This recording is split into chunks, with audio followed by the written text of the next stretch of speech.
As we get older, we start paying attention to what we put in our bodies. I personally have been listening to my body since I was 18 when I went vegan. I've always been focused on my health. It's super important, mental and physical health. But it's really important for people who are just starting to get more healthy and trying to step up their life.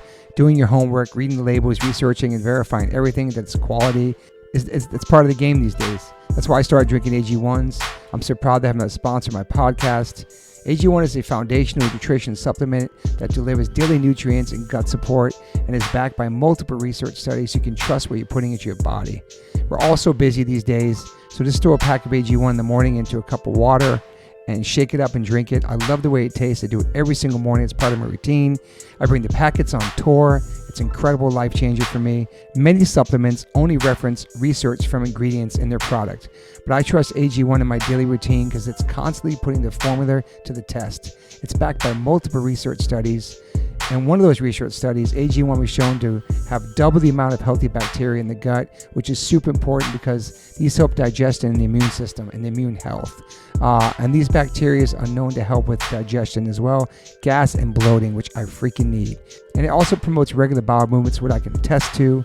In another research study, 97% participants felt more energy after 30 days, and 91% of the participants noticed that they needed less coffee after 60 days.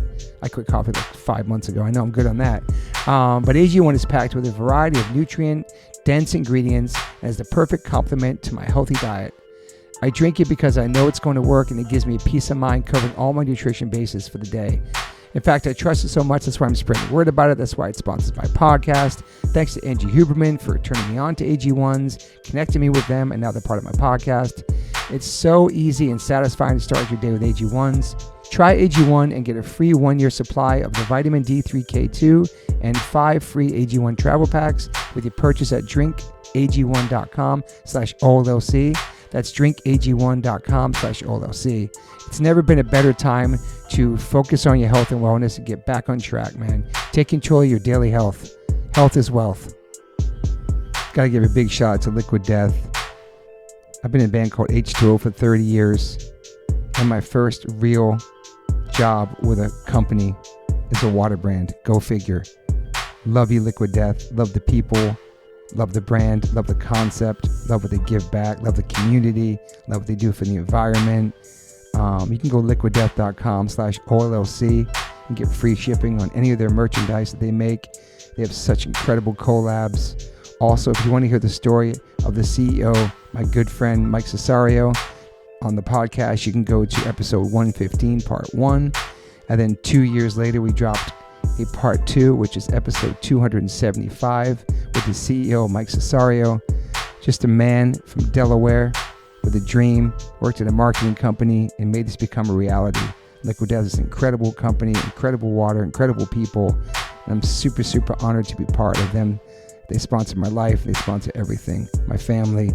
So go liquiddeath.com/OLLC and get free shipping on anything you want to buy on that site. If you want to get water, it's exclusively on Amazon.com. Murder your thirst, y'all. Go ahead. What are you saying, Tim? Go ahead.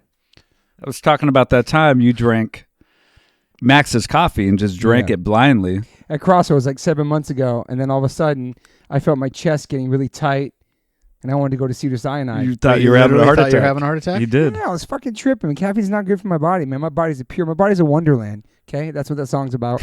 And I knew everything I put in my body, so that just really goes. It rips through me. Yeah. So why do you drink yerba mate? It's just got it's more caffeine. It's a nice, healthier caffeine. It comes from the Amazon. The whole story behind this company. It's pure. There's no sugar.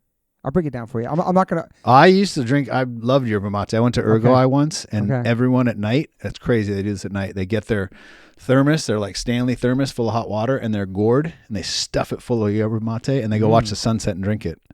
Like that, everybody, like that, every couple. And then you go to the store, and the yerba mate is like... whatever. There's a whole freaking row on both sides of yerba mate brands. I was pumped. And they drink the caffeine at night?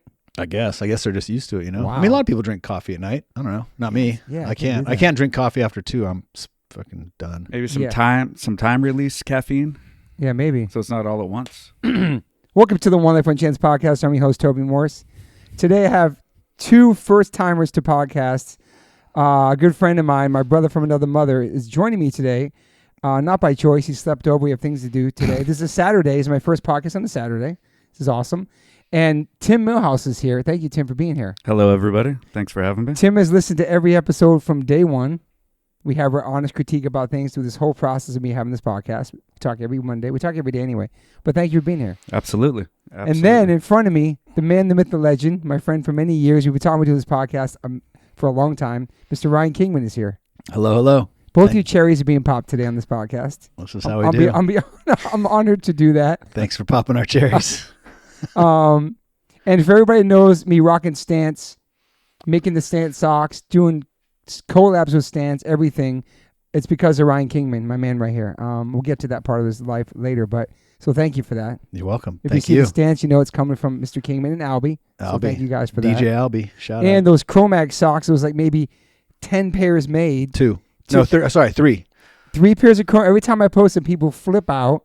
There was only a couple of pairs made of those Age of Core. They're sick. I made them for you, John Joseph, and then he gave a pair to a veteran friend of his. Wow. That was it. 3 pairs in the whole world. Mm-hmm. So I think those should be made someday. Thank you for being here, man. Thanks for having me. This is this is how we do it, I guess, right? Yeah. This is it. This is the podcast. This is it. Let's get into your life, man. You were born in Cali? Born and raised? Nope. I didn't think so. Where were you born? Born in Manhattan.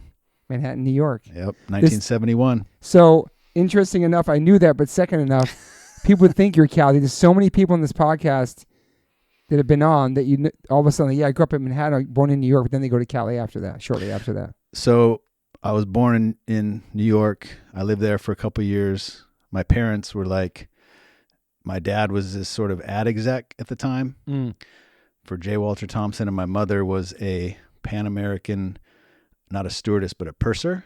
And what's that? What's a purser to the young listeners? The head stewardess, I guess, like the one in charge. She always corrects me when I say she was a stewardess. She's like, no, I was a purser. Okay. But they had me out there. They lived in some cool spot in some village. I don't know, West Village, East Village, something like that. West Village. But that was like the little kid just, bouncing around in New York City. And then my dad, they moved to Seattle when I was a couple years old, and I lived in Seattle for a few years, and then we moved to Hawaii after that, and I did preschool in Hawaii and kindergarten, and my dad was born and raised in Hawaii. That's why the attraction to Hawaii. So yeah.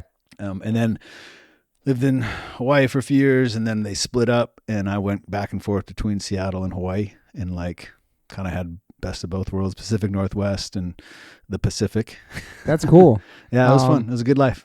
Yeah, how was growing up in both places? Must have been totally different. Very different. So different. But kind of the same, because like I fell into the same kind of clique of friends and stuff. I was like into skateboarding growing up. I was into sports as a little kid, and funny enough, there's these 2 guys that I grew up with. One is Mark Hubbard and the other is Scott Smiley. Both ended up being like kind of in the skateboard scene together.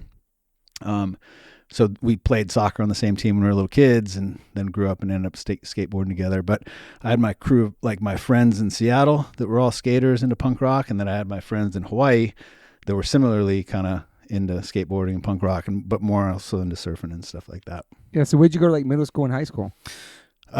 Middle school was mostly Hawaii. I had to repeat 8th grade. I did 7th and 8th, 6th, 7th, 8th in Seattle, and then I went to Hawaii and repeated 8th grade. And then I was in one school, I got kicked out. I had to go to this other school, like a public high school, which in Hawaii was not the greatest. But were you a wild kid? No, I don't think I was wild. I just didn't care for authority and didn't give a fuck about school. But yeah, I didn't do well in school, but I just liked, I didn't actually really even go to school that much. I mean, I especially my senior year, but I graduated. I went to a few different high schools, 1, 2, 3, 4, I think 4 high schools. And then I graduated from Henry J. Kaiser in Hawaii Kai with a bunch of friends of mine. And what was, were your parents strict about like your grades and all that stuff? My dad was very strict. My mom was a little looser, but I used to have, when I first moved to Hawaii, oh, this is crazy. I'm talking about this. My dad, I would get these weekly progress reports from my teachers because I was kind of such a bad student. And they determined what my activity level was for the weekend. So like I'd come home with these little cards that were like filled out by the teachers, and they were always bad. So I was always grounded on the weekends. Damn. And like my friends were out skateboarding, and a friend of mine, Mark Oblo, he would always have like people over, like when people would come to Hawaii, like pros back then, like Cab and Tommy Guerrero and Hosoi, they'd always like stay at his house. Yeah. And I was always like, wow, I want to go over and hang out at Mark's house, but I was always grounded. I was always in trouble for something. What, are you just a rebellious kid? I guess so. I mean, I didn't think so. I thought it was just normal being a kid, but yeah, I was, I just thought it was fun to get in trouble. Yeah. Was that difference of school in Seattle versus Hawaii? Was there much of a culture shock for you making those transitions back and forth? Or did you kind of find that same crew of like skaters or? I kind of found the same thing. I think when I was younger, I was just like I always tried to be like the class clown. Yeah. I didn't know it at the Center time. of attention. Yeah. But I think it was like a psychological reaction. I found out recently through therapy that I have ADHD allegedly. Okay. And I think back then it was that I just didn't know it. And I never really was like tested for it or anything like that. So not to use that as an excuse, but I think I was just like, I just couldn't control myself. And like, and then if I fell in with the right/wrong friends, we'd just do shit to get in trouble. Like it was fun to get in trouble. Like even with like security guards and cops, it was fun to fuck with them. And I don't mean that in like a real criminal way, but like in just like a fun kind of skate punks and getting shit. chased. We'd running, love to get chased. Laughing. Oh, we'd go steal wood from construction sites and hope that the cops would chase us in Hawaii because we called it Ramboing. Like you remember how Rambo had to like hide and be like, camouflage. We'd like drop the wood and go hide somewhere. It was fun. Were you serious about skating too? Because you're a really good skater, I found out. Nah, I love skateboarding. Yeah. Like that's what I grew up doing. Is like if I don't know what life would have been like. I sometimes ponder like what it would have been like if I grew up in New York City. What would like I have no idea. Who knows? Yeah. Or Seattle if I'd stayed there. I'm glad I ended up in Hawaii and had the lifestyle that I did. It was a lot of fun. It was a great place to like. That's my more formative years, I'd say. Is like later school, high school. After high school, I moved to California right after high school, and then I ended up moving back to Hawaii. I kept running from my problems, which were actually myself. Okay. Did you want to be a pro skater at all? No, I don't think I think I knew pretty early on that I wasn't like good enough to be a pro skater. So I just love the culture of it, I guess, what they call culture now. Back then it was just doing what you do, like being around it, my friends, what we were into, the sort of like attitude of skateboarding. Back then it wasn't cool. Like skateboarding was fucking like you'd get fucked with for being a skateboarder. Yeah. People would try and steal your board on the bus when I was a kid in Hawaii. I remember one time we skated the spot and these like frat dudes were shooting pellet guns at us. It just wasn't like it is. I mean, to now it's like, there's like coaches and like a crazy world. And back then it was like, if you heard someone skating, you heard the noise of like clack, clack, clack, or you heard somebody, you'd be like, whoa, there's a skateboarder around here. I mean, literally it happened one time. I was walking through this mall in Hawaii and I saw a guy carrying a board and I was like, it was just like what's up? Oh, I don't know. What's up? What are you doing? And then he had a quarter pipe near there and we went and skated it, and it was like a bonding moment. It was just like a connection point because you were sort of these outsiders. It's kind of like being a punker. Like you're just like, oh shit. T-shirt. Yeah. You're like, oh, all right. What's up? But in a good way. Not now. I don't know. I'm not like in it so much now to know like the nuance of the culture other than like, it's just very big and very well accepted. And I still think it's still, I mean, skateboarding will always be, in my opinion, like this individual kind of mindset. Yeah.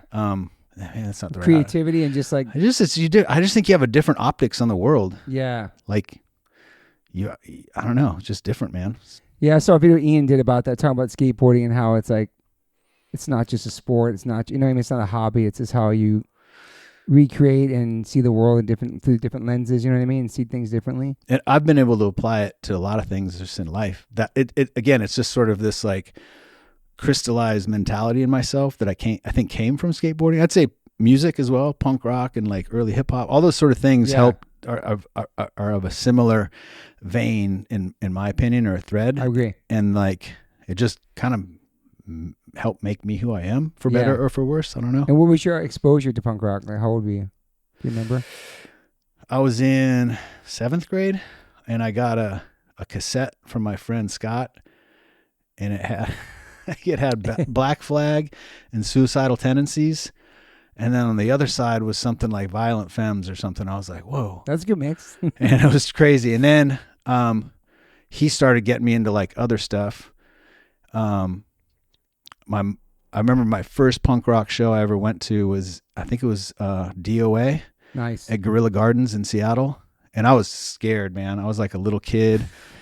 And me and him like went, it was like a big night out, you know, like went to the punk, and there's like all these older dudes and skinheads and chicks and girls smoking cloves and weed. I was like, whoa, cigarettes. What the fuck's going on? Yeah. And it was badass. It was DOA, Bloodied But Unbowed tour, 84, I think. And there's a bunch of opening bands. It was sick. I was like, oh, I'm fucking in. And then I got super into punk rock. And then my mom was always really cool about supporting like things that I was excited about. So there's this, I didn't know at the time, there's this store, a skateboard / record store called Fallout Skateboards in Seattle. And she went there and bought me some cassettes. And it was on from then. One of them was Bad Brains, Rock for Light. That's like my favorite. Bad Brains is my favorite band of all time, my favorite record of all time. Like that's just like what it was it. Connected to, yeah. Yeah. It's cool your mom was supportive of that too. Mm-hmm. She was always real cool. And then I got in trouble a bunch and then it wasn't as cool. Yeah. There's something you said about like going to those first shows, it was scary, but you still were like intrigued by it and you wanted to go regardless of that. Something about those earlier shows as a kid. All the adults there and what's going to happen. And one time I went, this is in Seattle again. Oh, 2 shows. One was in Tacoma. I can't remember who it was. And then another show was downtown Seattle somewhere. And it was Agent Orange. Yeah. And I got drunk with some older punker kind of dudes. And I think I ended up like not going home. I think I might have like slept at a bus stop or something. Damn. But it was scary. And I did like a stage dive as a kid and got kicked in the head. It was like a real quick reality check on like, as a little kid, like, whoa, this is gnarly. Yeah, this is like dangerous, man. I'm drunk. I'm getting kicked in the head. Like my friends are kind of not around. Well, your mom knew you were safe somehow, even going to like that wild show, right? Yeah, I think it was like one of those situations like, hey, I'm going to stay at my friend's house. And his dad called my mom or something, but I dipped out and went somewhere else. It was, again, like kind of a little shitty kid in that respect. I just wanted to be out and do stuff. Like I just want to be out in the world. And why'd you go to California? What made you come out here? So a buddy of mine that I grew up with in Hawaii, who was like my first kind of like, I guess like a mentor back then. I didn't know what a mentor was until even just not too long ago. But he's like always the dude who was like, oh, listen to this and check this out. And like, you know, go ask that girl out, and, you know, kind of got me out of my comfort zone. He's your counselor. Yeah, kind of. Your life tutor. He was like, in Hawaii, he was always like what up? He was like, the connector. Like I was saying, he would always have people over at his house, like those pros and stuff. And he got somehow connected with Vision skateboards. He was sponsored by Jimmy Z's and Vision. That was the shit back then. And all that stuff. Yeah. He would get these, I'd get the secondhand packages of shit he didn't want. I'd get. Yeah. And he was moving to California to go to school. And I was like, oh, that sounds good. Like I'll move out and live with him. And he went out and I stayed back, but then I ended up coming out shortly thereafter. We lived kind of near Venice. And I lived in a closet in his house at first. Dude, I got to stop you. I lived in a closet in Queens, in Gorilla Biscuit's house in 1988. I lived in Sib's closet in Queens. And you're the first person in my entire life that I heard that lived in a closet. It was a nice closet, too. I could leave my whole body in it. Oh, yeah. They called me Closet Master. Yeah. Mine was, I actually had to go outside to access this closet. It was like a storage room. Oh, shit. Okay. So I had to go outside and then inside. And it was like, I moved out here in the winter, and I'm from Hawaii. In California, it was cold and foggy. We're by the ocean, and I was like freezing cold in there. I hadn't been that cold since living in Seattle, you know? Yeah. But I was like, oh, got a little heater. I was psyched. I had all my boxes piled up around me, and I slept on like a futon or something. Outside closet. Oh shit, it's different. How many months did you guys do in the closets? I did a couple years in the closet. You did a couple years. I was actually in Alan Cage, he's drummer Quicksand. I was in his room because it was like 4 bedrooms. Me, Walter Siv, and Alan Cage in Queens, but I was in Alan's closet, but I could shut the door. I thought about like, how do you have privacy if I'm in his closet? It's so weird, man. But I did what I had to do. They charged me a little bit rent, and I don't know. How long did it take for you to come out of the closet? 2 years. Couple years, yeah. Couple years. I was only 18 when I lived there anyway. Yeah, I think I was 18. I Yeah, just right after high school. I think you'd have to be 18 to be okay with living in the closet. Yeah, I was pumped. I was like, I'm in California. Yeah. I'm in New York. Yeah. A skateboard. I got a place to sleep. Yeah. I was pumped, man. I made it. Yeah. I was like, this is good living. What were your goals? Like, what did you want to do? I had 0 goals. To get to California was my goal. And I made it. But then you made it. And then what? It's like, what am I going to do? Yeah. I was like, all right, I'm here now. You got to recalibrate your life. I was like, oh shit. And then. What year was that? 91. Oh shit. Okay. 91 maybe. I graduated 89, 90. So yeah, 90, 91, something like that. I can't remember. But it was kind of like, so he was friends with like Nodis and Jeff Hartzell and a bunch of the like Jesse Martinez and Tim Jackson, all those guys. And that was like the Venice scene was kind of dying down. Remember like the OG, like summertime in Venice on the walls and the jump ramps and all that. Like that had kind of died or was sort of dwindling. But we would still go down there and skate Venice with those guys. And there was this place, Paper, Rock, Scissors, like a salon. And our friend Masao worked there. He was the only dude that worked at this like salon. And it was all these really like beautiful girls, but they were all kind of like punkers. And it was like the Jane's Addiction era. And they were all dreads and tattoos. And there was all these porn stars in there getting their hair cut and stuff. And we just hang out there with Masao and like get our hair dyed and shit. It was, it was so weird, but fun at the same time. And then go skate out on the boardwalk. And then we tried to go to school. We like registered for Santa Monica College, but we never went. We just like did it to like whatever, appease our parents or something like that. And then we would just go skate the Santa Monica courthouse go there at midnight and skate for hours and then go downtown just like till the sun came up. It was a playland. There was nobody around. It was so wild. Yeah. How are you surviving? I don't know. I wasn't really. I think my dad gave me some money at first, but then that kind of ran out and I had to like hustle. I think by then I was kind of like on the outs of having dough. Mark always paid a lot to help me. That's like nice. He was always like he always had this like these jobs, and he ended up getting a job at Vision, I think, as like the assistant to the assistant team manager in skateboarding. And I would go down that was in Orange County. So we'd drive down. I go down with him sometimes, and I just sit in this room, like bored out of my mind all day and watch Sponsor Me tapes. And then like a lot of times back then, their kids would put pornos in their Sponsor Me tapes. Oh, wow. It was like a What, thing. at the end of them or something? Yeah. Like their part. And then they put it on a porn. Like that was like a funny thing to do. Wow. So I'd just be in there like, whoa, what's going on? What do I get today? But I watched these freaking Sponsor Me tapes for days. Well, you didn't want to get sponsored at all, huh? Oh no, I'm sure I wanted to. Yeah. I think. How good were you as a skater? Like were you street skater only? I think by today's standard, I would have been like a flow, like get free shit probably. Like I did. I got free stuff from people. Mostly from my friends, but then like a couple. Like my buddy hooked me up from Dogtown. I got a box from them once. I was like, whoa, it's like boards. And then this brand Channel One, or this company Channel One, I was kind of like with them. But like, I was never like, Street skater only.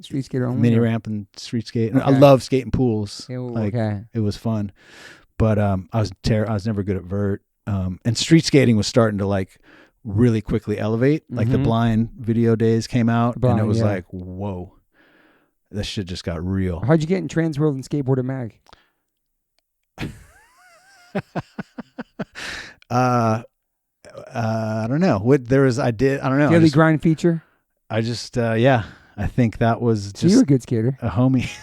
It's probably a homie hookup. That's how you get in there?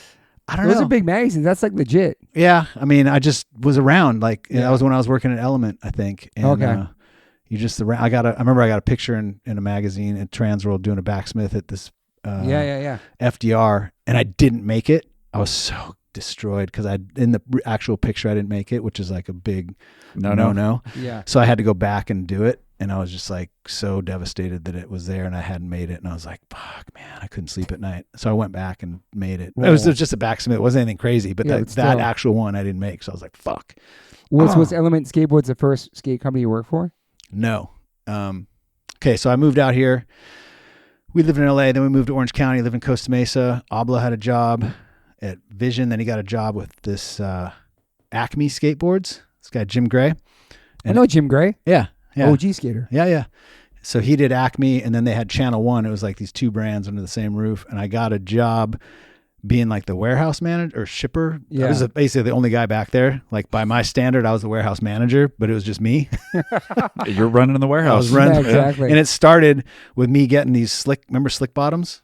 I think so. Like you basically, they laminate a slick graphic on the bottom. You got to peel this tape back. And I started by peeling the tape back, and Jim Gray's like, hey, you want to work in the warehouse? I was like, yeah. So that was the first company I worked at. But then I ended up just being kind of a pile and not living the best lifestyle at that time. Were you partying a lot? Yeah, I fell in with like kind of I'd say the wrong crowd, I guess. Like heavy drugs? Kind of. Like that's kind of where it started, I think. And yeah, and it just wasn't healthy. And I started separating from the people that probably really cared about me, like Mark and some other friends. They were like, dude, this guy's on one. So I was like, hey, I gotta like get out of here. And so then I moved back to Hawaii. Okay. Again, running from my own self, like, oh, I'll just change the environment and everything will be okay. Yeah. And I got back to Hawaii. I was good for a little while, but then just kind of things catch up. I was out there and, it was a lot of fun. Like I had a great life in Hawaii. I lived with some friends of mine. I lived back with my dad for a little bit. One day he was like, hey, I'm going to kick you out of the house unless you get a job. I was like, fair enough. So I walked, and the first place I walked to was Subway. So I got a job at Subway. I worked at Subway too in 87. I worked at Subway. I worked there for 2 days, and then I quit. Wow. I've had every random odd job in the book, man. I've like construction. Actually, construction was dope. When I was a kid growing up in Hawaii, going to school, I worked the weekends and the summers doing construction as a laborer, like, mixing cement and carrying hollow tile and wood and framing stuff. And it was like it really helped me develop a work ethic that, cause you can't just slack, Actually, the first day I went to the job, I was the only, we call it in Hawaii, it's like, it's a white kid, but they call him haole. So I was like the only haole on the job. Yeah. And I like busted my ass. I was like, there's no way I'm going to be this like privileged by, whatever. My dad got me the job with the guy. Yeah.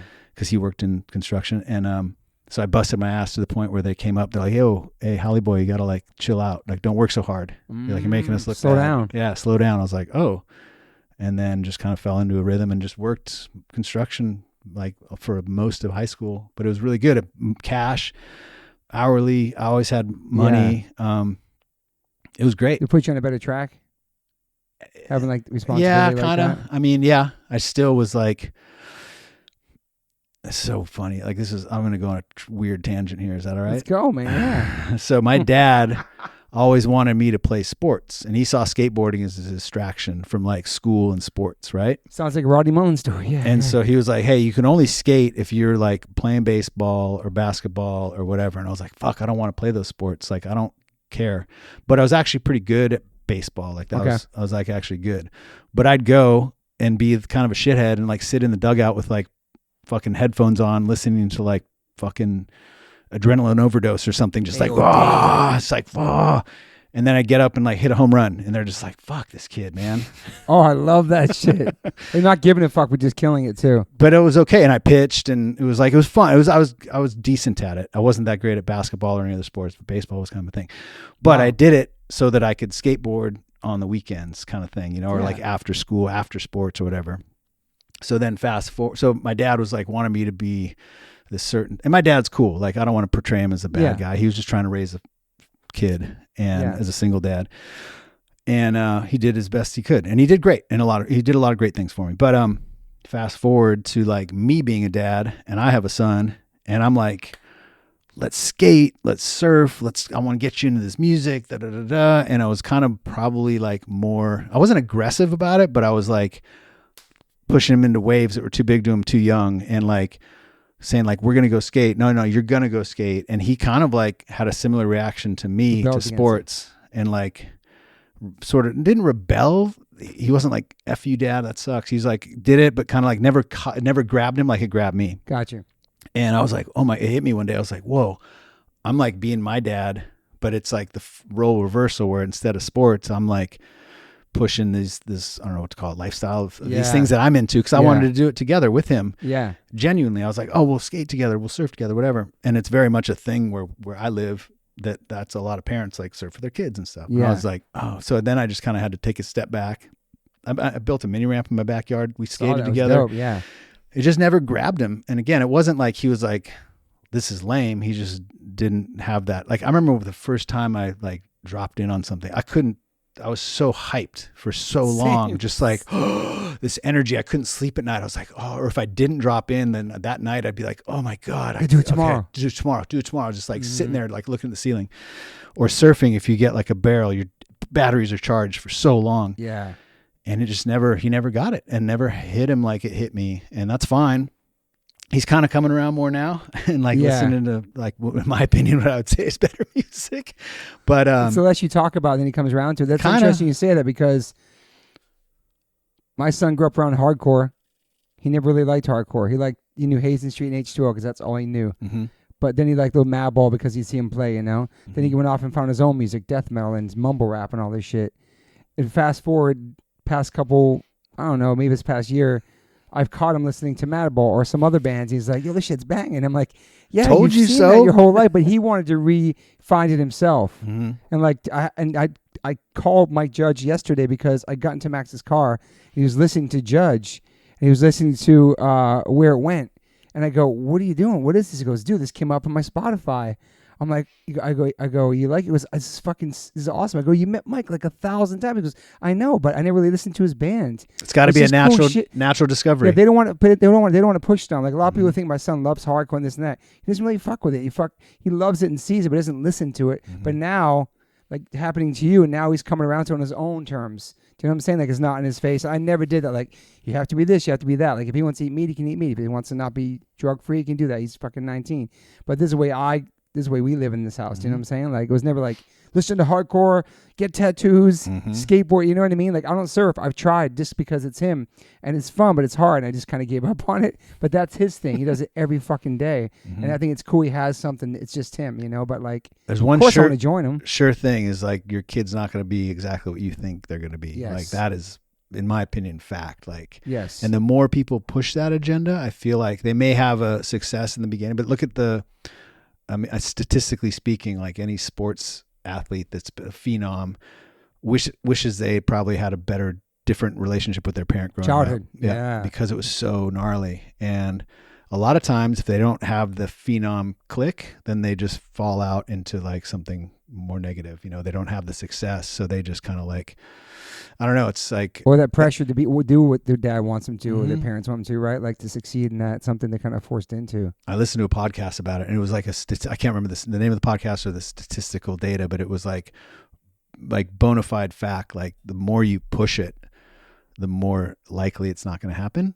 Yeah. There are success rates, or success stories. Obviously, you have Kobe's, Tiger Woods, or whatever. But like, there's a lot of times it ends up deterring them. And then a lot of the people that are really good now that aren't necessarily a phenom kind of just found it naturally and found their own path with it and dedicated themselves to the craft or whatever it is. Yeah. I think it's all over the place, but like I found for me, it's not worth my relationship with my kid to push something on him that I want. Like, totally, dude, he's him. He's going to do what he's going to do. I just have to love him for whatever it is that he wants to do. Yeah. And I will. And that's it. Yeah. 100%. You felt that too with your daughter? I think, specifically with my daughter, we had her in guitar lessons, and she's self-taught, and we're like, hey, well, you need to go get professionally taught so you can really learn. And it got to the point where she was disinterested. And I was pretty quick to say, like, hey, let's just take her out. I don't want to force exactly what you're talking about, have her forced into this. She loves it so much. I don't want her to just push it to the side and be disinterested in with it. So our goal is to present as many opportunities, like, hey, this door is here, this door is here. Like, what do you want to do? Yeah.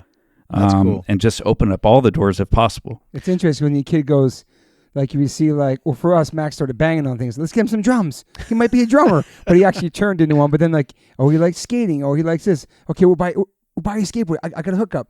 Everything you want them, like, you want to like support everything they're thinking about doing, but that shit comes and goes throughout their life. Like, it's like it could be a phase or not. What sticks, what doesn't, right? Mm-hmm. They could be on to the next thing in 2 weeks, or get their first girlfriend, don't fuck with anything, which happened to Max. Then he comes back to it. He's soccer his whole life, and I'm not into soccer no more.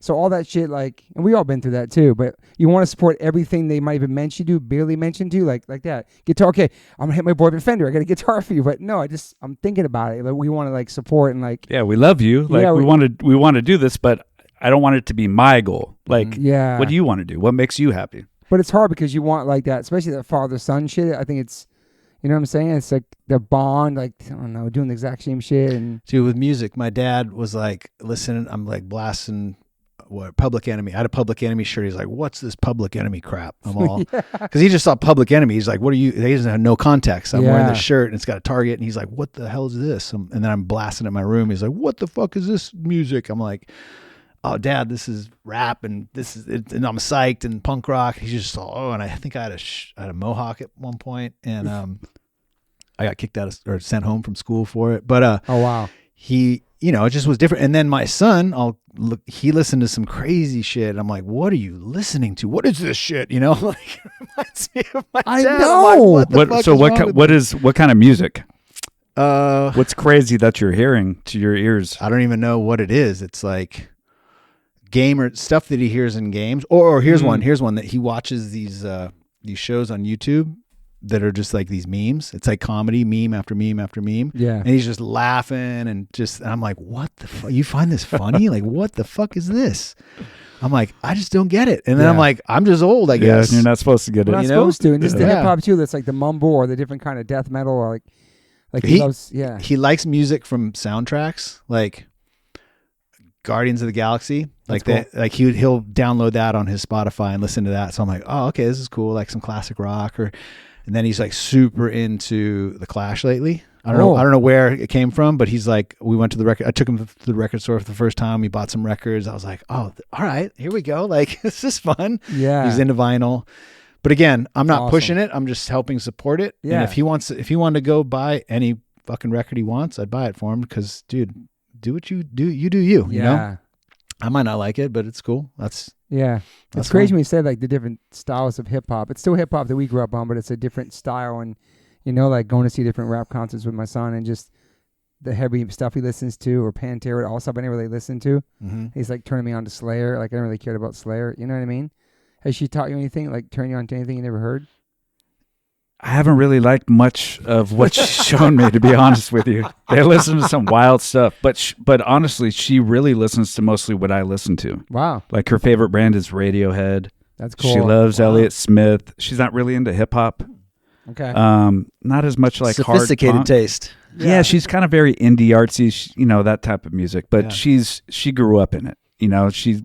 We exposed our kids to all of it, right? Like going to Coachella every year for life, for the last 14 years or whatever it was, like just showing her the world is big. Yeah. And there's a lot of rad music out there and just rad art and culture. Yeah.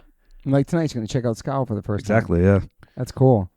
So let's get back to you, sir, and your jobs. And you're working in the skateboard trying to get industry. it off of me. Let's go. Let's talk about it, kids. No, let's get your skateboard. All right, let's go. So now you're back. Now you're in the skateboard. Now you're like working at the spot. You're doing the stuff with Jim Gray. So I worked at Jim Gray. I kind of just partied too much. Moved back to Hawaii.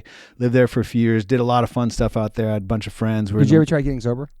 I did. Back then. Yeah, when I was 18, I got sober. I got had a bad LSD trip and got sober for a little while. And like a scary trip. Yeah, terrifying. Like near death shit. Not near death. It just really messed me up and developed this anxiety from it. And so one trip can do that, just for the listeners. Yeah. Wow. Yeah. Well, for me, I mean, it can though. Like one trip can fuck you up. And it scared the shit out. I didn't even know what anxiety was. Like I just was waking up. I was scared. I didn't know why. I'd watch shows. I couldn't relate to the show. It'd freak me out. It would scare me. I just didn't want to go outside. And there's this place in Hawaii called Kahimohala. It's like the crazy hospital.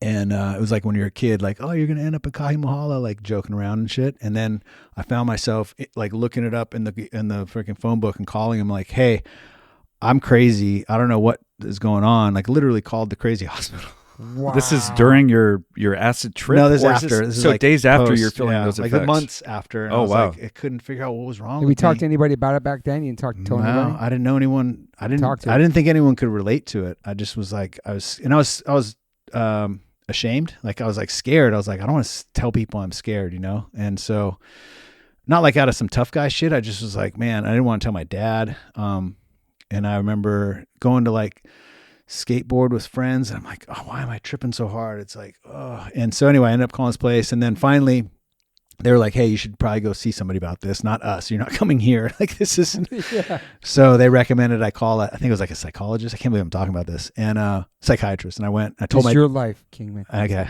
I don't know. So I told my dad finally, I was like, hey man, like did you ever do drugs, Dad? He's like, oh, no. He's like, well, I'm kind of one time I smoked pot. I was like, okay, well, you're not going to be able to relate to this. But yeah. Finally, I was like, look, dude, here's what happened. I did this and this happened and I don't know what to do. He's like, whoa, okay, I've heard about stuff like this. He's like, let's go find you a psychiatrist or whatever. So there was one near my house and I went and saw him. At 18? Yeah. Wow. And I had smoked a ton of weed. Like I was like, a little party kid, drank, but this was like a different thing. I'd never done like hard drugs necessarily. Yeah. And so I did this and then he talked to me about it and it felt so good to like have somebody that could relate to it and like knew some experience. I'm like, oh, I'm not going crazy. I literally thought I was going fucking insane. Yeah. And so we talk about it and he's like, look, and there was this weird time thing. Time was hard for me. Like I was always late and anyway. And maybe that was because I had ADHD and I didn't know it. I don't know. Yeah, maybe. But so he gave me a prescription for something, and I don't know what it was. I can't remember what it was, but it was probably like a Xanax or something like that. And so I took it for a little while, and then it just went away. And I was like, whoa, okay, I feel normal again.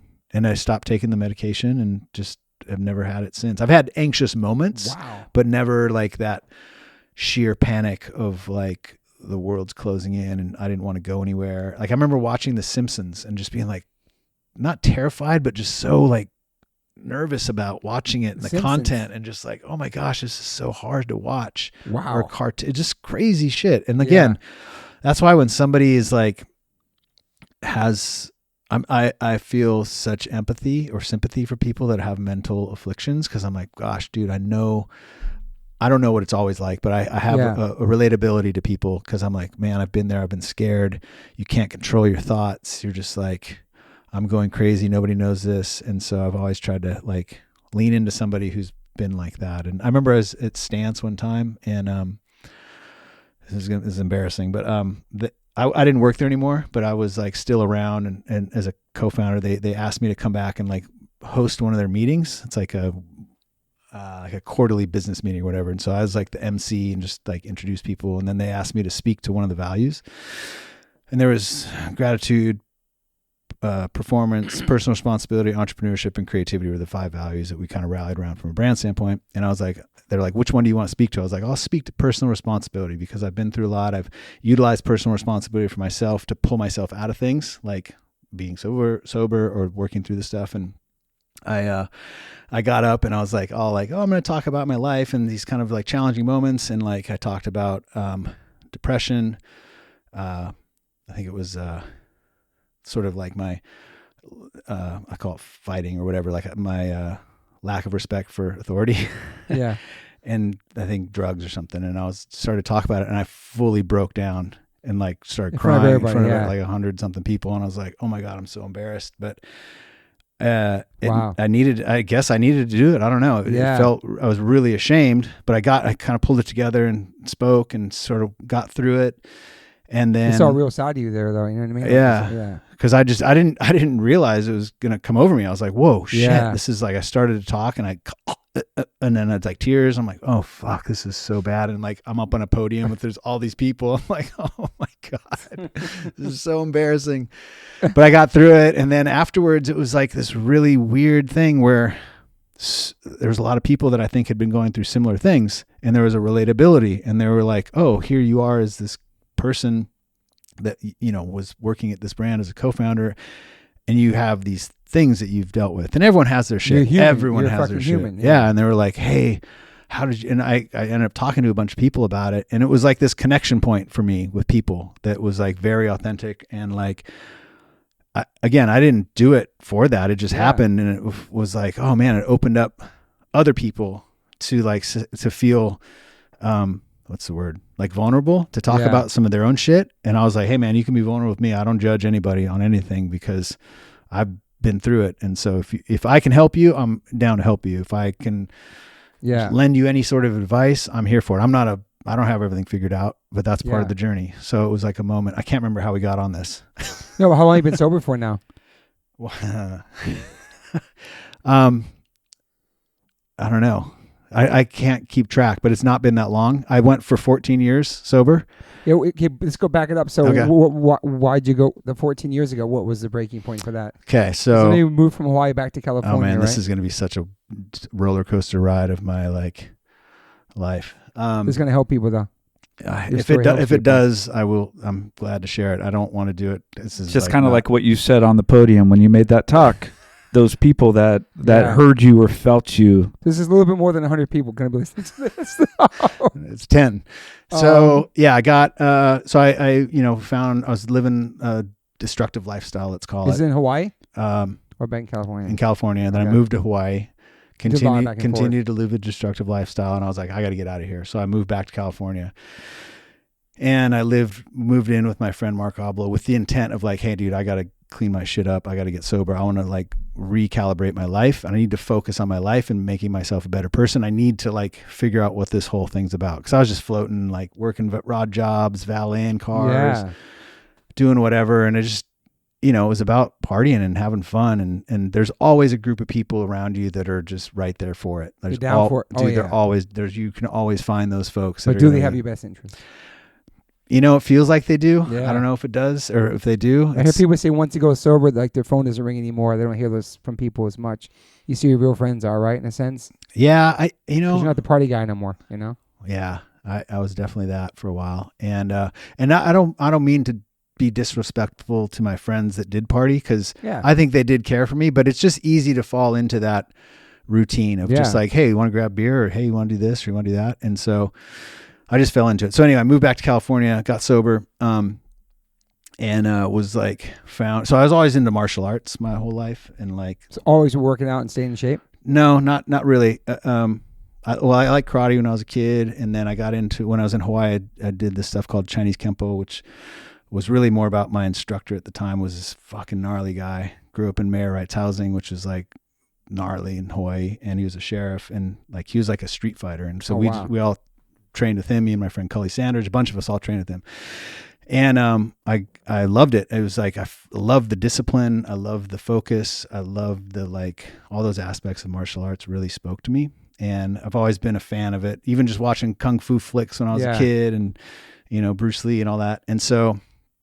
Anyway, I moved out to California, and I wanted to get back into martial arts. And so, when I moved out here, all my friends that were all living in Costa Mesa at the time all went to this one gym, and it was like a lot of the skateboarders that rode for Element at the time or worked in the quote unquote industry were all going to the same gym. So I just kind of was like, I'll go to the gym with you guys, and I got really into going to the gym, and it was like a nice distraction for me as like something to focus on out instead of going out or drinking or whatever. And I'd still go out with people and go to the bar, but I wouldn't drink.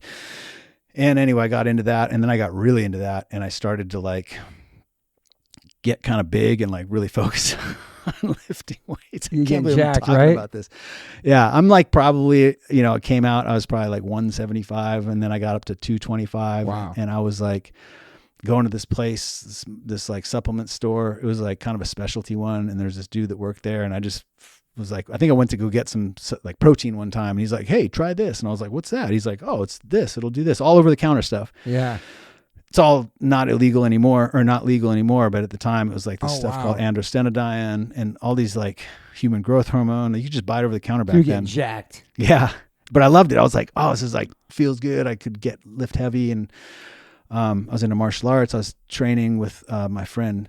So I lived with this other, so I moved out to live with Abel, and I moved out and lived with my friend Jimmy Riggy, and we would just go and train Jeet Kune Do and Jiu-Jitsu 4 days a week, like an hour of Jeet Kune Do right into an hour of Jiu-Jitsu. And we just lived together, and we had one spare room that was a weight room. Damn. We were just like, and he's been straight edge his whole life, like never ever drank or smoked or anything. Yeah. So he's a good role model for me, Yeah. And so then, I'm sorry, dude. Are you still in skating too, though? Yeah. I was still in skateboarding. I worked so then when I moved back to California, my career in skateboarding was my friend Mark Oblo got me a job at 411 Video Magazine. Yeah. duplicating tapes. There was like literally like 100 machines. You just go pop, pop, pop, pop. It had this whole rhythm where I'd have them in my like a stack, and I just go pop, pop, pop, pop, pop, fill them all in, and then run down the wall and go pop, pop, pop, pop, pop, pop, pop, pop. Wow. And then you hit People record. don't know the struggle to get a video back in the day, right? Back in the day, bro. Let's get. They were all. I had no idea this guy was back there duplicating the tapes for us. All the tapes we bought. And I got the job because the dude who was there before me, who will remain unnamed, was duping pornos. Oh my God. For like a local like side hustle at night. He'd go in there and be like, pop, pop, pop. And somebody caught him in there. We're like, that's great. Holy shit. That's so funny. That's some skateboarder shit right there. Yeah. So I did that for 2 days. And then I think I was like, I don't know, man, this isn't my life. And then my buddy Mark again looked out for me. He was like, hey, I'm opening up a screen shop where they print screen print skateboards. Yeah. I'll get you a job working there. And I was like, oh, sick. Like, I'll be screening. He's like, oh, no. You're not screening. Like, these guys have been doing this for like a decade. You're going to start at the bottom. And so I got a job at Indian Ink, which is a startup screen printing company. I was the dude who was scraping the excess ink off the boards when it would run off the edges. You take a razor blade and scrape it. And it was me, and all the screeners were all Mexican dudes that lived in LA, and all their wives were the ones that were like scraping with me. So I was like the one dude out there scraping with all these ladies. They were so sweet. Ryan, hello Ryan, they'd call me. And then the dudes all called me Diablo Rojo, the Red Devil. Hey, the print shop we use, they call me the White Devil. Oh, okay, there you go. I had red hair back when I had hair. And it was funny because we'd listen to the Mexican station just all day, and dude, they play the same song every like 20 times. So I knew all the songs. I learned Spanish. I was like, wow, what's that? Oh yeah, can I get one of those? A liquid D. Can I get a sparkling if possible? Yeah, sick. And this is before Villager Goods, right? Way before Villager Goods. Sick, oh, that's bro. much later. Love your grind. This is awesome. So I worked at Indian Ink. I moved up Move up the ranks. Moved up the ranks. Thank you. You know that scene in Coming to America when the dude's like, right now I'm washing lettuce, but pretty soon I'll be up on the fries. Yeah, that was me. I was like scraping skateboards, but pretty soon I'm going to be on the shrink wrap machine, which is what happened. I moved up from scraping to shrink wrapping, and then from shrink wrapping, I was doing the driving the forklift back and forth between PS Sticks and Indian Ink, which was Indian Ink was basically the screenshot for PS Sticks, and it was like Alien Workshop, Shorties, Girl Chocolate. I remember we did all these Wu-Tang boards. Oh wow! For a while, but like those are the main ones. Element was there. It was all this like kind of like ancestral little group of like Giant Skateboard Distribution, which was Element, Black Label, New Deal, and then Indian Ink and PS Sticks. And PS Sticks made most of the wood for most of the brands back then. That's so cool to hear the behind the scenes shit like this for people that are into skating, listening. Like just the little job you had that goes into all the detail of making a skateboard and then duping all the VH. It's crazy, bro. So I worked there, did that. I was I don't know how long I was there, but it was fun. I was like, dude, it was in skateboarding for me, you know? Yeah. And my friend Mark, again, I was looking out. He was always hustling. He always had like multiple things going. So he was, at the same time he's doing Indian Ink, he was starting a shoe company called Vita.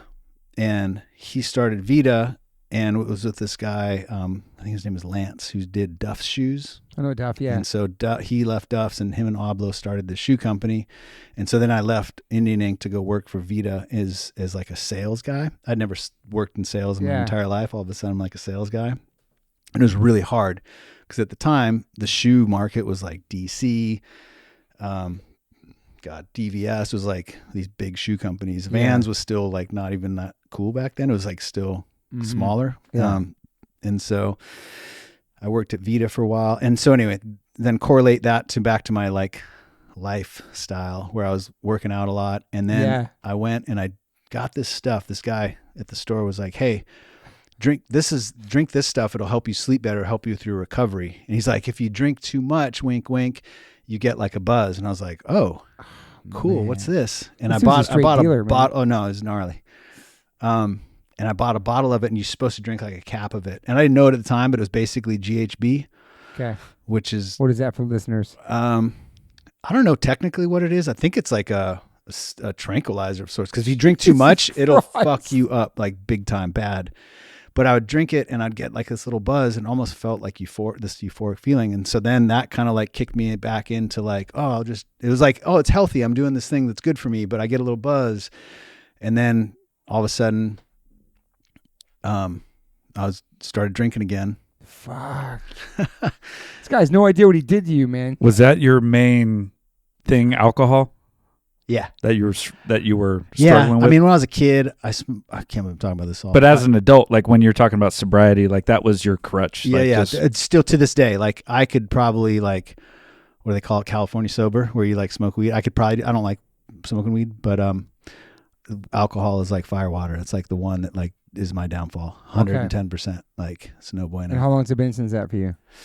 It's been an up and down road. So I went 14 years. So anyway, I got a DUI. This is my second DUI. How old? Young? I got one in Hawaii. And then, this is like an idiot. I got pulled over like 2 nights later, drunk. The cops drove me home. It was crazy. Dude, how old are you then? This is back when I moved back to Hawaii. I can't believe I'm talking about this. So I lost my license. I moved out here. Finally got my license back. And takes a while to get after that, right? Yeah. But then I got another one out here. Damn. And none of that shit was like, yo, I gotta chill. None of that shit ever.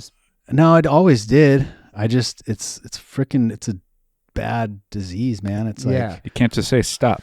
No, I know. It's hard. But I have many times, and it's gnarly. It's just not it's not something that I have alcoholism in my family. My it's generational, and I didn't even realize it. I didn't know what it was, and sometimes like it's fine. Like I could have a beer and be like, no problem. But then inevitably something will go wrong and I'll do something. And I went to like an outpatient rehab once when I was at Element. And that really helped me. That's what set me on a path for like 14 years of sobriety, which was great. And, but I think I just know I can't drink. Like I've tried. It's like, I'm always like, oh, I think I got it this time. Like, and they say like it's in the road back in is so much quicker and darker than like the first time. Like inevitably it always gets worse and worse and worse and worse. And that's why I think a lot of people that like get sober and then they OD or something, it's just, it happens like that. It's so quick. Yeah. And I'm not a authority on substance abuse or recovery. I just said, this is my journey and it's what I've been through. And, Brandon Novak. Let's talk to him today. Yeah. So it's funny. I called Novak when I was going through some shit and I was like, he's the best, dude. And I was like, man, it's so rad to see you and like Steve-O and like these people that were like fucking piles back then. And I was sober. And he's like, Kingman, he's like, that was you for us back then. Cause I used to be around Novak a lot with Bam. Okay. And dude, he was the worst, like fun and like lovable, but just like, dude, so hard to deal with. And, he's like, it was so weird that this paradigm shift had happened almost to where now I was drinking and he's a sober, like beacon of recovery, helping so many people. Killing it, dude. And I was like, man, I called him for help. I was like I needed help. I was like, hey man, I don't know what to do. I'm like not in a good way.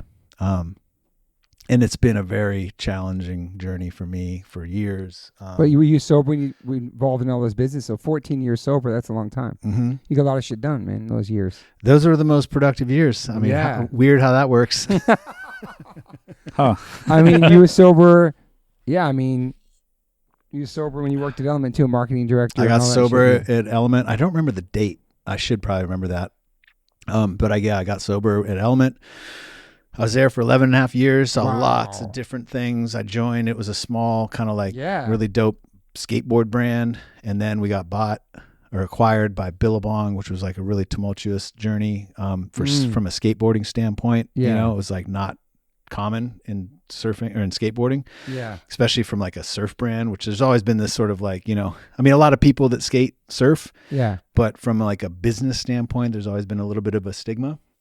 And so we kind of had to break through some of that in those days, getting acquired by Billabong. And then, it went through this tremendous growth. That's I heard fast, right? Yeah, like overnight. And it was very challenging. It was a lot of hard lessons learned for me with relationships with, friends and team riders and industry folks, and then like the business. And I was exposed to like the business of it. Like, I was always like the team manager who kind of like got shit done.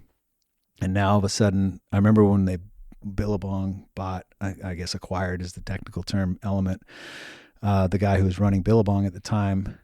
And he was like, hey, so you're Ryan Kingman. Like, what do you do? Like, what do you want your title to be, basically? And I was like, I don't know. And I thought of a friend of mine who worked at Billabong, this guy Enoch. I was like, I kind of do what he does. What's his title? They're like, oh, he's the marketing director. I was like, oh, cool, I'll be that. Sounds good. Yeah. And they're like, okay, cool, you're marketing. And I scribbled it down, like, cool. And then I was like, what the fuck's a marketing director? I have no idea. I don't even know what marketing is, really. Like, I was a team manager that like was part psychologist, part business manager, part fucking therapist, all these things. And all of a sudden I'm this marketing dude. I literally went out and bought a book about marketing because I was like, I don't know what marketing is. And then fast forward pretty quickly, there was what they call a sales meeting. And it's like where everyone gets together and everyone figures out what they're going to sell in the next couple seasons and whatnot. And I had to give a marketing presentation. I was like, a what? Like, what's a marketing presentation? So I like asked friends, and I there was this thing called PowerPoint, which I had never done before. And I was like, PowerPoint? I was like, oh, you can make it spin and fizzle in and fizzle out. And I was doing all this stuff, and it was like days before. And I put together this marketing presentation that I had never done before and presented it as though I knew what I was talking about. And it was okay. Everyone's like, okay, yeah, cool, marketing, moving on. I was like, oh my God, that was the biggest sham of my life. And I think that kind of like, I've always had this, what do they call it? Imposter syndrome.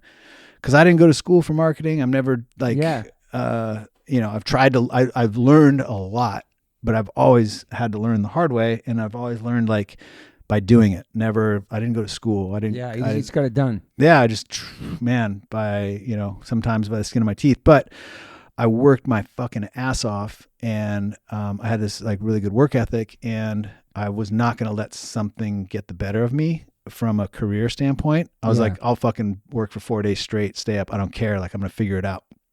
And I did multiple times, but it's not, I don't know if I'd advise that path. If there's some way you can go to school for this or whatever path you want to take, man, it was the hard. My dad always said, you're going to have to learn the hard way. And I was like, yeah, right. Okay, whatever. Mm-hmm. And sure enough, to this day, I still learn things the hard way. Like it's, but yeah, so I worked at Element for. And you're only there. That's the only job you had at the time? Marketing director. And, I became the global marketing director, and I was like presenting it like, in Greece and in Europe and all these places and doing all these trade shows and stuff. It was fun. I loved it. It was so much fun. I'm like, I don't know if I've ever, this is going to sound crazy. I don't know if I've ever paid for an international flight out of my personal money. No, That's pretty amazing. I don't know, man. I can't think of one off the top of my head. Yeah. Like I've been able to see the world. It's beautiful. Been to so many places, and I'm so eternally grateful to skateboarding for that. Like, this has given me everything: my family, my life. I'm sitting here. I mean, mostly due to that. Like, it's provided so much for me, and it's helped shape me. And it's like the adversity of it all, growing up in it, and like the hardships of it, and the highs, the lows. It's been so rewarding, and it's just, I don't know, I always say thank you to skateboarding. Like, if I do some when we launched when I was at Stance, we did this NBA on court deal for the whole NBA league was wearing Stance socks on court. And we did this video, and like I posted it on my Instagram, whatever. I was like, oh man, thank you, skateboarding. Like, it had nothing to do with the NBA. It was just me. For me, it was skateboarding that got me to be able to sit in freaking New Orleans and negotiate with this licensing people from the NBA. And crazy, man. Just, that's wild. So does Stance happen right after Element? So Element was like a very challenging environment. It's ups and downs, and we were publicly traded through Billabong. And so there's just a different business. Yeah. Kind of like veneer to things. And it was, I learned a ton, man. I learned so much about business then. A lot of the harder lessons were learned then, like something like a budget cut, hey, you got to cut back the team. It's very unemotional, it's like, I've been 2 times, and it's so hard. Crushing, man. So you're like, these are your friends, and you're like, hey, I got to what I'm about to tell you is going to affect your livelihood. And it's so hard to do, man. It's like, I don't wish that upon anyone, But at the same time, I leaned into those things as a learning experience. Yeah. For better or for worse, I don't enjoy any of that, but like, fuck it. It has to be done. If somebody's going to do it, I'm going to do it, and I'm going to do it in the most ethical way that I possibly can. Yeah. And it's hard to do. And I've had it done to me. It's like, fuck, it sucks, you know? Mm-hmm. But those are more formative situations. And like, I've been really like intrigued by sort of like these darker moments that you learn a lot from. Yeah. Versus like, you know, the good time, like the darkness is the hard times, the adversity, the good times is the light, and everything's successful. And I feel like you learn a lot more during those hard times. And it's fun to be in the light and the good times. Yeah. And it's just like high fives and everything's successful and you're like stoked, but you're not really learning lessons. And it sucks that life is such that you learn more in the adversity. Mm-hmm. But it tends to be the case. I've been really intrigued by a lot of that lately, and some of the like things that I've been reading, and been like intrigued by stoicism and stuff like that. So yeah. I gotta take a drink. Yeah. So do you lose your job at Element, or just no? I quit. Okay, quit. Yeah. After 11.5 years. Did you have a vision for Stance when you quit? No, I got approached by somebody who was an advisor for the brand, a guy named Mike Carter, and Stance had sort of already formulated a bit of a business plan, and this guy Jeff Curl, who I didn't know, had brought together a team. It was this guy Jeff Curl, who was sort of like the CEO and had a vision for it. Him and his friend Rick Alden, who'd started Skull Candy. John Wilson, who's the president, a guy named Aaron Hennings, who was head of design, I guess, and creative, and a guy named Taylor Shoup, who was head of manufacturing. And then they were looking for somebody to come in and sort of lead marketing, and they wanted somebody that had it was very strategic, but somebody that came from skateboarding. Yeah. Because that was kind of the hardest market to crack. So they hit me up, and I was driving with the team van for Element with our team manager at the time, and we're driving down to Transworld Magazine, and this guy calls me. He's like, "Hey, I want to talk to you about an opportunity. There's some people starting a brand. They want to talk to you." I was like, "Ooh." Like, kind of like, "Yeah, what's up, man? Like, what do you want to talk about?" And he's like, "Well, what is it?" And he's like, "Socks." And I was all, what?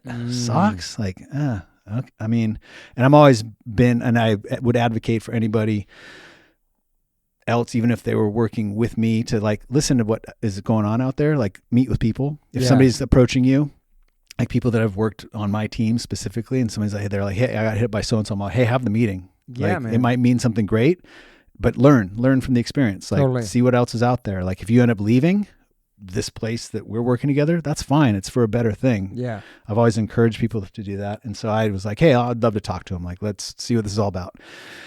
And so I ended up meeting with them, and it was by the time we got to Transworld Magazine at the time, I was driving. I was like, "Oh, actually, man, socks could be kind of rad." Like, your mind spinning. I was like thinking about it, and I can't help, once something's in my head, I already start like formulating a freaking concepts and all this stuff. I was like, that could be pretty dope. So what was going on in socks in the industry at that time? Good point.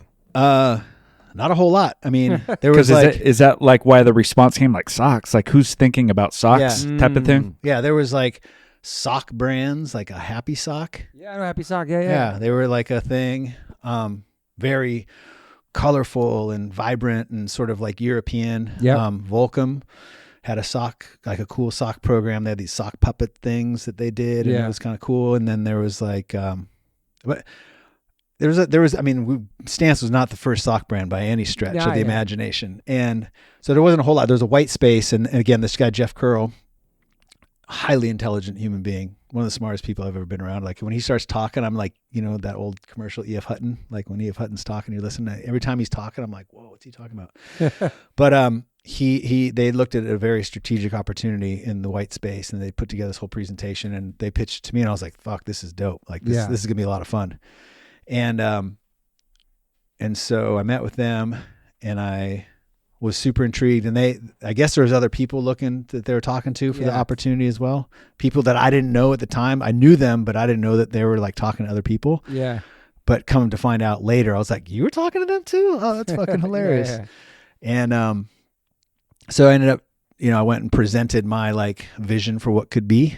Your PowerPoint? in my PowerPoint. By then I had mastered PowerPoint, and I guess they were into it. So they offered me a job, and I came in as like this last co-founder. There's 5 of us. Wow. And so this guy, Rick Alden, he was the founder, CEO of Skull Candy, which was a headphone company. Yeah.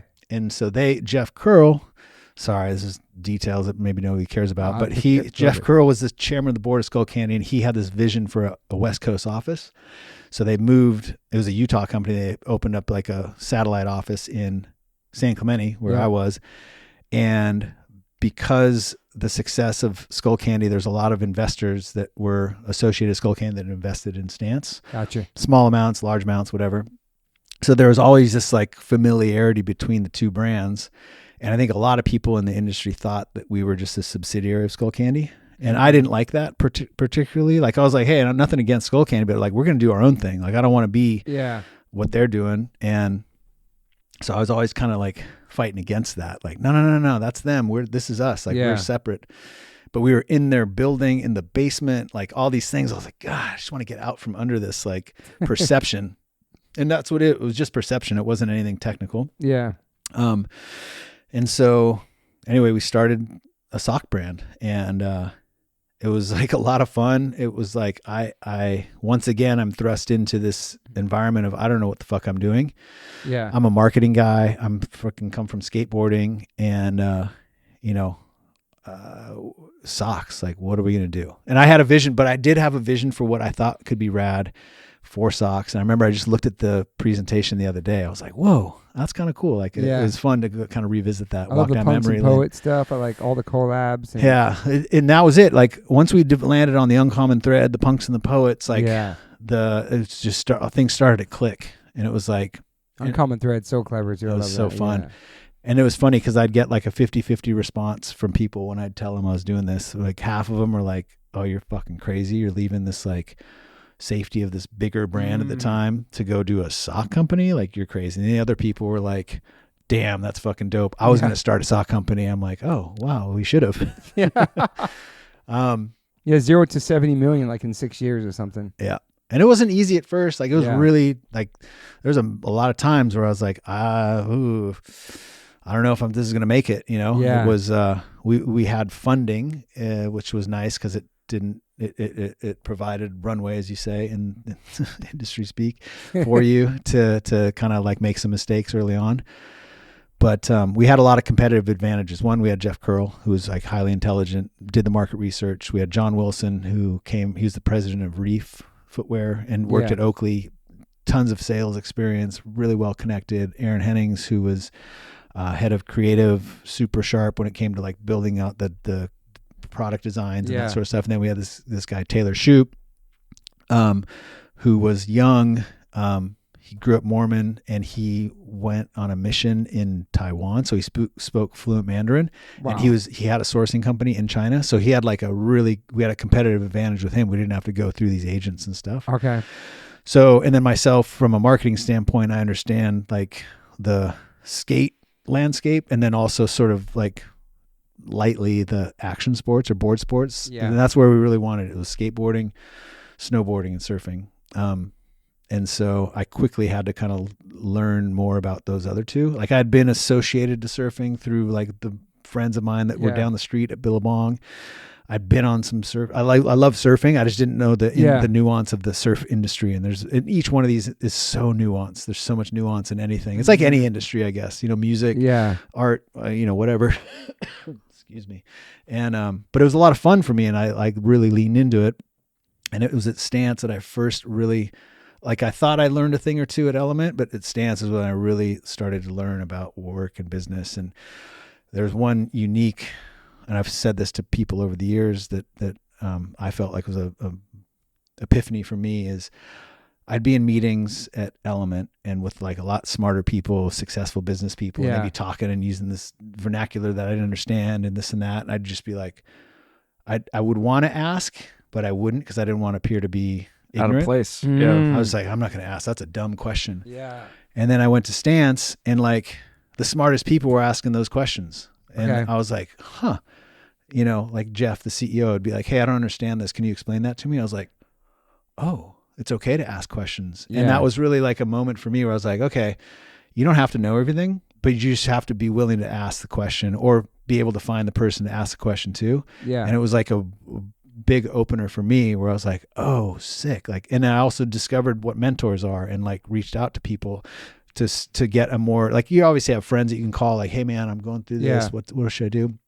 But like a true mentorship program where you can like set it up in a somewhat formal way. And it doesn't, mentors, I think a lot of people think it's got to be somebody older and much smarter. I've had mentors that are younger than me a lot of times that are smarter than something else, and then I've helped mentor other people, older and younger. And so it's just like this information transfer that's so helpful for people that want to learn, but you got to want to learn. You got to be like, vulnerable enough to say like, hey, I don't understand this, and be okay with that. And then also hungry enough to be like, yo, I'm like, I want to learn. Cause I've had like people that have come to me for help, and you kind of give them some guidance or some advice and like, hey, maybe go try this, and that. And then they don't do it. And you're like, well, you're not hungry for it. Like you're not trying. And that, you got to be willing to put the work in, I guess, is what I'm trying to say. Yeah. So it's crazy. Sorry, we keep going on these crazy tangents. No, I love it. How hard is it to like get a 100% confirmation from the Wu-Tang Clan to make a sock? To track down every manager. It was power. That is. I had to deal with power. I didn't. Again, licensing. I had not done any traditional licensing. I'd done like a couple of things. Now I'm thrust into the sock world, and it's like all collabs. We're like, and we. I mean, if I'm being honest, we utilized other brands to build our brand awareness. Okay. Like nobody knew who we were, but we do a sock with Santa Cruz or NHS. Yeah, I remember that. Or Polar or whatever, and like then you kind of build this like community together. But Wu-Tang in particular was I got connected to power, and it turned out to be this whole other thing. And I don't know him. I've talked to him on the phone. I watched that Wu-Tang series, and I was like, oh, that's whoa. I was like, I didn't know that's the dude I was talking to. That's crazy. And he was pretty street. Like he's like, all right, check it out. Like I got the license, blah, blah, blah. Like you send me this and we'll do this. I was like, okay. So he represents all of them. Yeah. But he didn't at the same time. So it turned out, I think it was like, I remember some socks came out or something. Yeah. Yeah, we did it. And there was, I want to say he had like, it was like Wu Wear instead of Wu Tang or something. There was some discrepancy in the license. Wear, and he had one in Truly, but he didn't have like Wu Tang global, like there was some discrepancy. And so we got the deal done in from what I thought, and it was like crazy. It was like a cash deal or something. cream. Full on rap stuff. Yeah. And then we got like a cease and desist from as soon as it came out. Pretty close. Wow. But those licenses, they also jump around a lot. So they'll like Live Nation will have one, and then Bravado will have it, and then it goes to somebody else, and then like they kind of like move around a little bit.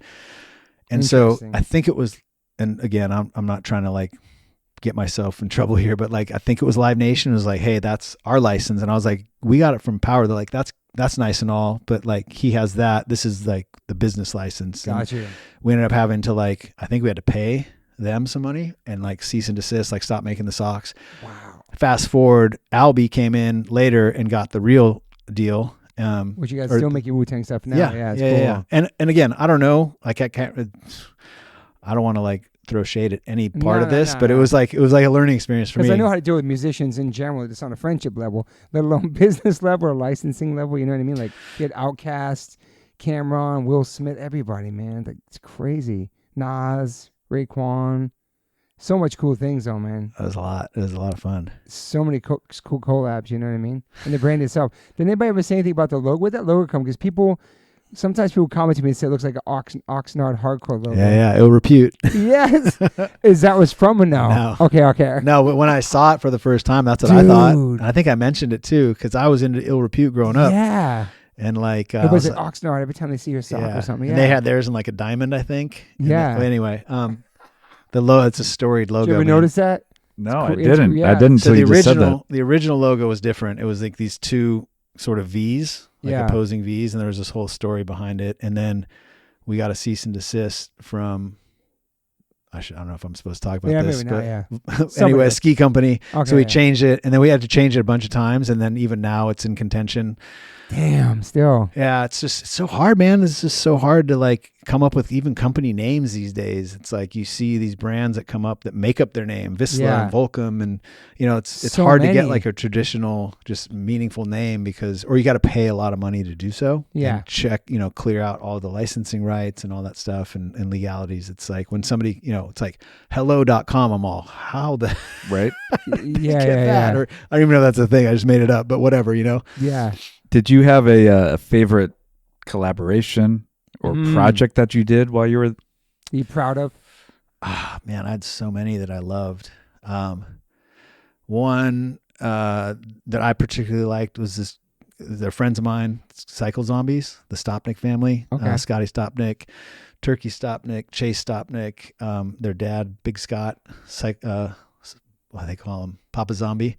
They were the ones that like, I always had this affinity towards my motorcycle culture, and they were just these like surfer, skater, punker kids from Huntington Beach, and they were all just really rad, unique dudes, and they were this family, and they would wrench on bikes, they would surf, they would skate, and I approached them. One of the first meetings I had was with them at Stance, and I was like, they were cool. They were just like, and it was like from a surfing standpoint, is actually an interesting sort of like weird side tangent. I haven't heard of these guys. That's why it's cool. Yeah. So Cycle Zombies, and we did a project. So Scotty was kind of like a longboarder, but he also rode a bunch of like fun shapes, like twin fins and fish and stuff like that, which wasn't like quote unquote cool at the time in surfing. But I thought it was cool because I'm like, these guys are like painting Cycle Zombies on their surfboard, and they're into punk rock, and they wear vintage shit, and they make their own bikes. And I was like, that's pretty dope. Like to me, that's what Stance stood for, this uncommon thread, this theme of individuality and self-expression. So we started working with them, and we did a sock with them, and it was like a 3-pack, we called it, 3 of a kind. So it's like 3 socks that come as 1 pack. So, if you lose one, you just mix them up or whatever. And one of the logos was like a Grim Reaper with a rose, and Wes Lang had done the art, which I was like, whoa, that's like, he's like a huge artist. Yeah. And they were just homies with him. And so we did it as like this, I don't know, this Wes Lang. It had nothing to do with Wes Lang from like a name standpoint, but it was just dope for me that was in there now looking back on it. Yeah. And it was the beginning of a long and very like meaningful relationship, both for me as a personal side with that family. Like I consider them all really dear friends. That's Scotty, awesome. a very, very good friend of mine, and all of them. That was a lot of fun, and to this day they're still involved. Scotty is, and Cycle Zombies with the brand Stance, and through ups and downs and all arounds. But and Scotty's like, he's just such a rad human. He's like a family man. He's got 4 kids. He's just the fucking homie, and he's just real as it gets. Is there how long into your job at Stance when you realized like how big when it blew up? Because it was massive, dude. For a long time. Yeah, I've always been this. Not saying it's not now, but I'm saying there was a moment where it was just like Stance everywhere, dude. Yeah, I think one of the big things that happened was, there's a few NBA stuff, the NBA stuff, the Jay-Z thing. There's a lot of those things that happened. Jay-Z got involved. He was an investor, and Will Smith too. Yeah. Yeah. Yeah. Damn. Did you part of that deal or anything? No, Bring it back? No, that was all Jeff. of a sudden, like you heard Jay-Z's in the mix. Yeah, I did go to Will Smith's house once though. Sick. It was so tight. Wow. Yeah, we took Theodis Beasley and Chris Cole, and because Chris Cole is from Philly, and he was like, "That's so cool." You got Cole there, man. Shout out to Cole. That's awesome. It was dope.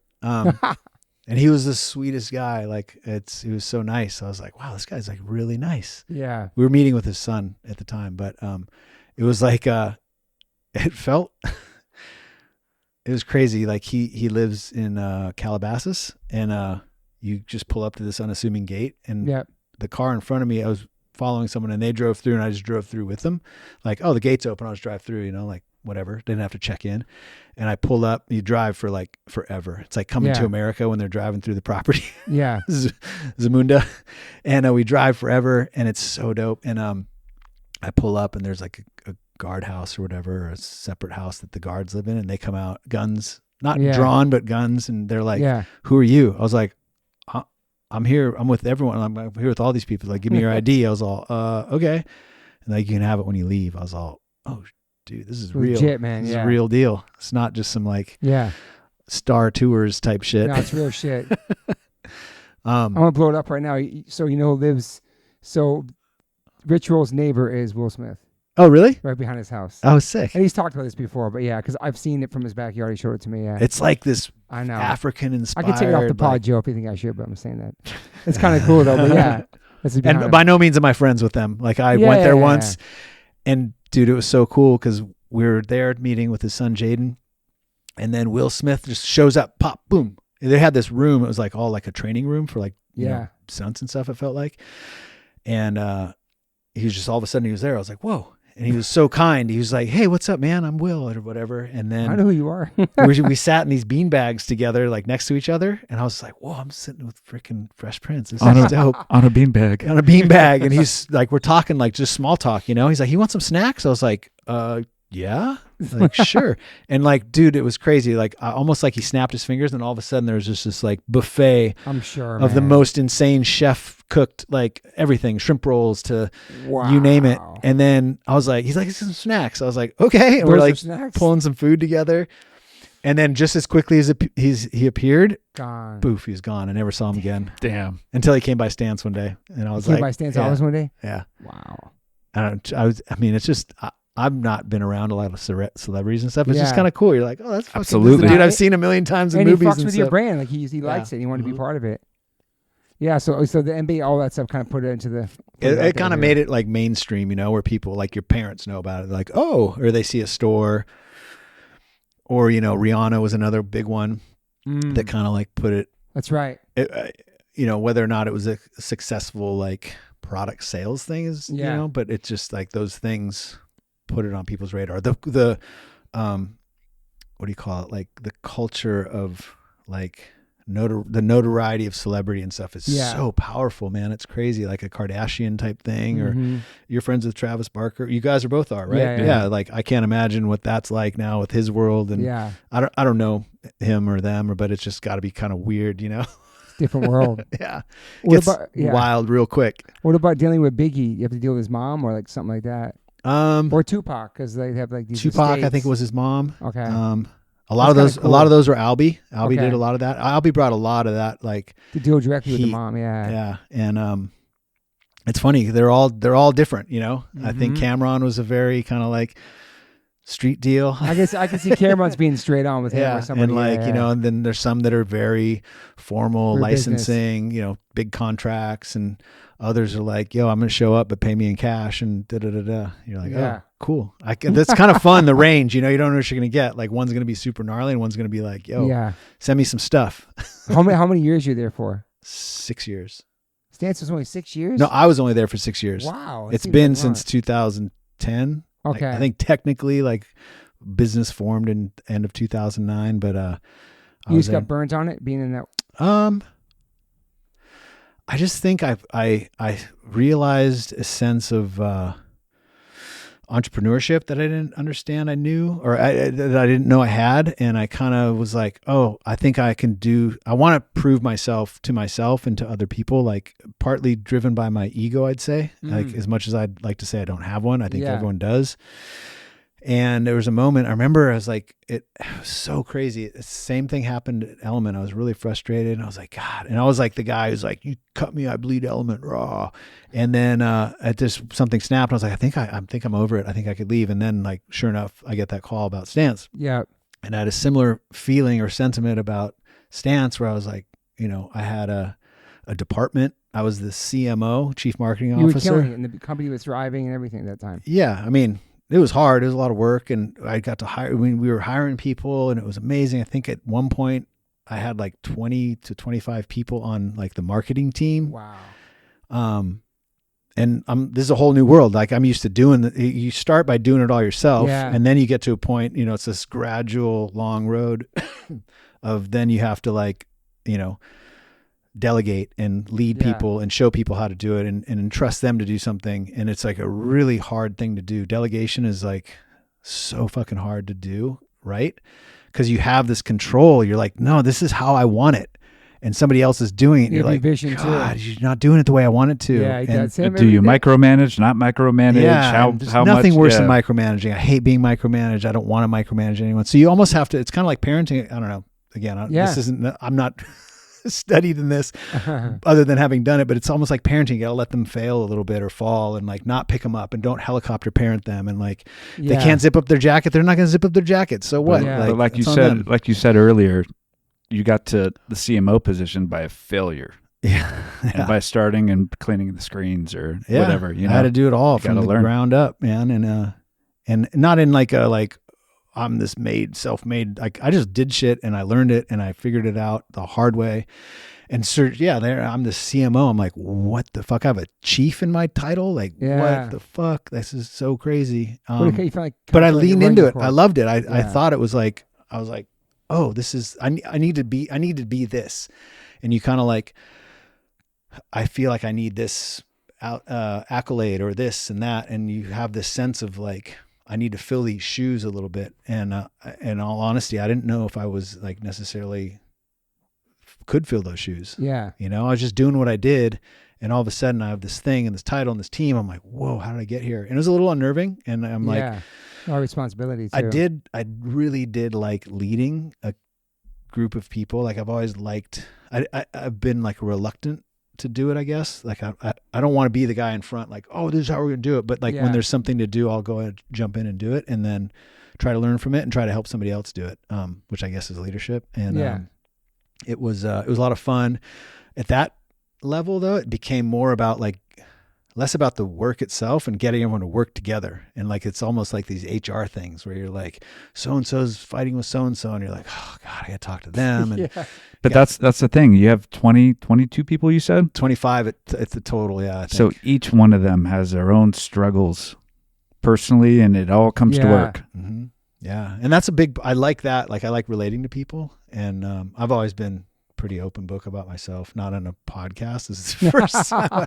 There's not many people listening to this, so not yet. But so it became kind of more challenging. It wasn't the kind of work I thought it was going to be, but I did like it, and I felt like I needed to kind of like become this CMO of, and then I was looking at other CMOs that are out there, and a lot of them are like classically trained or they have these MBAs, and I was like, oh my gosh. And then the imposter syndrome kicks back in. So I'm like, who am I to be here? Like I'm this guy and I'm sitting questioning yourself. Yeah. And you know, but, and kind of, you become your own worst enemy in some cases. And I've learned to kind of temper it now, I think, as you know, as I get older, of like, you're going to be you. Yeah. And maybe there's some success, maybe there's not. And I don't have to master everything. I don't have to be, I'm okay with myself if I can't do something. And I've been around really intelligent, smart, hardworking people that are CEOs and all this stuff. I'm like, wow, that's not me. I don't want to be that. And part of it was me learning it the hard way, taking a job. So I left Stance to go work on a startup called Villager Goods. Yeah, it's a coconut water company. It was a startup. Yeah. And I was like the brand president, and I was like, oh, I'm going to be this brand president. I'm going to like, that's the next step for me. Were you cocky when you went in there? Like, no, not at all. Well, I don't think I was. I was more like, oh, that's just the natural progression of like the next step for me. And are you sober the whole time at Stance? Uh-huh. Yeah. And Villager. Yeah. And was it hard? Because it's such a stressful job. Let me take that back. Sober-ish. I developed a nice little opiate, okay. I don't know if I want to call it an addiction per se, because it was like I was prescribed it. Yeah. For knee and neck pain. I mean, the classic story. Yes. You know, oh, woe is me. I got this pain. Oh, here's 90 Percocet a month, and you're like, oh, cool. 90 a month. Wow. Okay. Yeah. It sounds like a lot. I don't know anything about it, but yeah. Yeah, and it wasn't like a what do you say, like degenerative thing. I took what I was prescribed to take. Totally. And but I was not sober in the sense of like clean, no, stuff. So did you have the job set up for you when you left Stance, or it was just kind of okay? Oh, so going back to that moment in time where I was like, oh man, this is really, I'm not sure if this is the right fit for me. and I'm not sure if I'm being challenged in the way that I want to be challenged. Yeah. And I had this thought in my head of like, I think I could potentially leave this place. And it was like the next day the phone rang. It was so Jesus, crazy man, how that's that works. crazy. The universe works in that weird way. Yeah. And I was flattered. I was like, oh wow. And so yeah, I took the meeting and took the job and embarked on this new industry altogether of like, and beverages. People were so supportive, and like Stance was so rad, and they had this send off, and it was like almost like my celebration of life. It was so like wow. Maybe I cry a lot. I don't know. I don't think I do, but I got emotional in front of the whole crew, and yeah, it's a big deal. Yeah, I was like, I put so much time and energy and so much of myself into that brand at the time. What you knew you knew you following your heart. That's what you wanted to do. Yeah. And ended up, I was there for about 9 months. It just wasn't the right fit. 9 months. Wow. Yeah. And did you want to go back to Stance then? Did you regret doing that move? Okay. I don't know if it's regret. I mean, I probably at one point I was like, I shouldn't have left, but I left for certain reasons. So I kind of have to temper myself against that resolve. Yeah.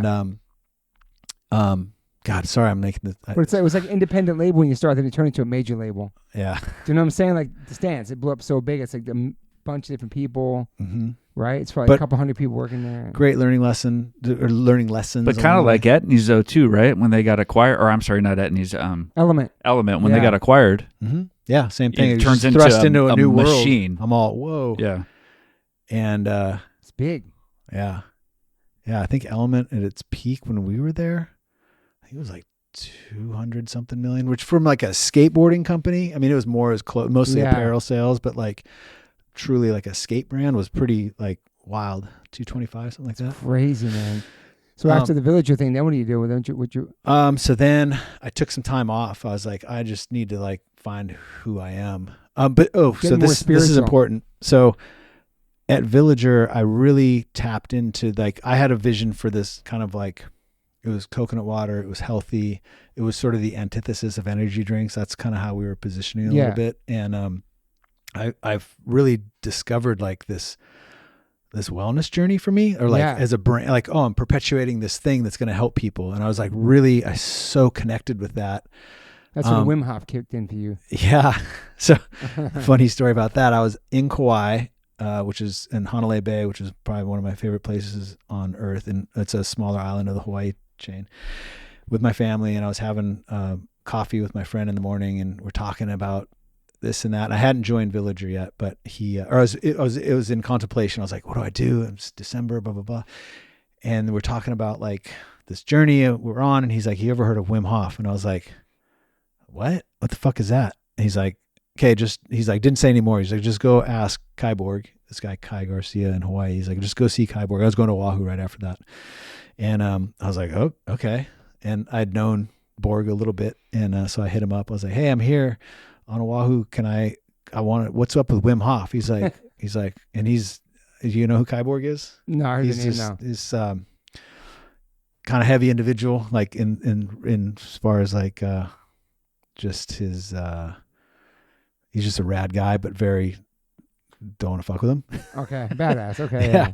An enforcer on the North Shore, but he's so rad. And so he's like, okay, bro, come over, bring some ice. I was like, what? He's like, go to the store, get 2 big bags of ice. I was like, okay.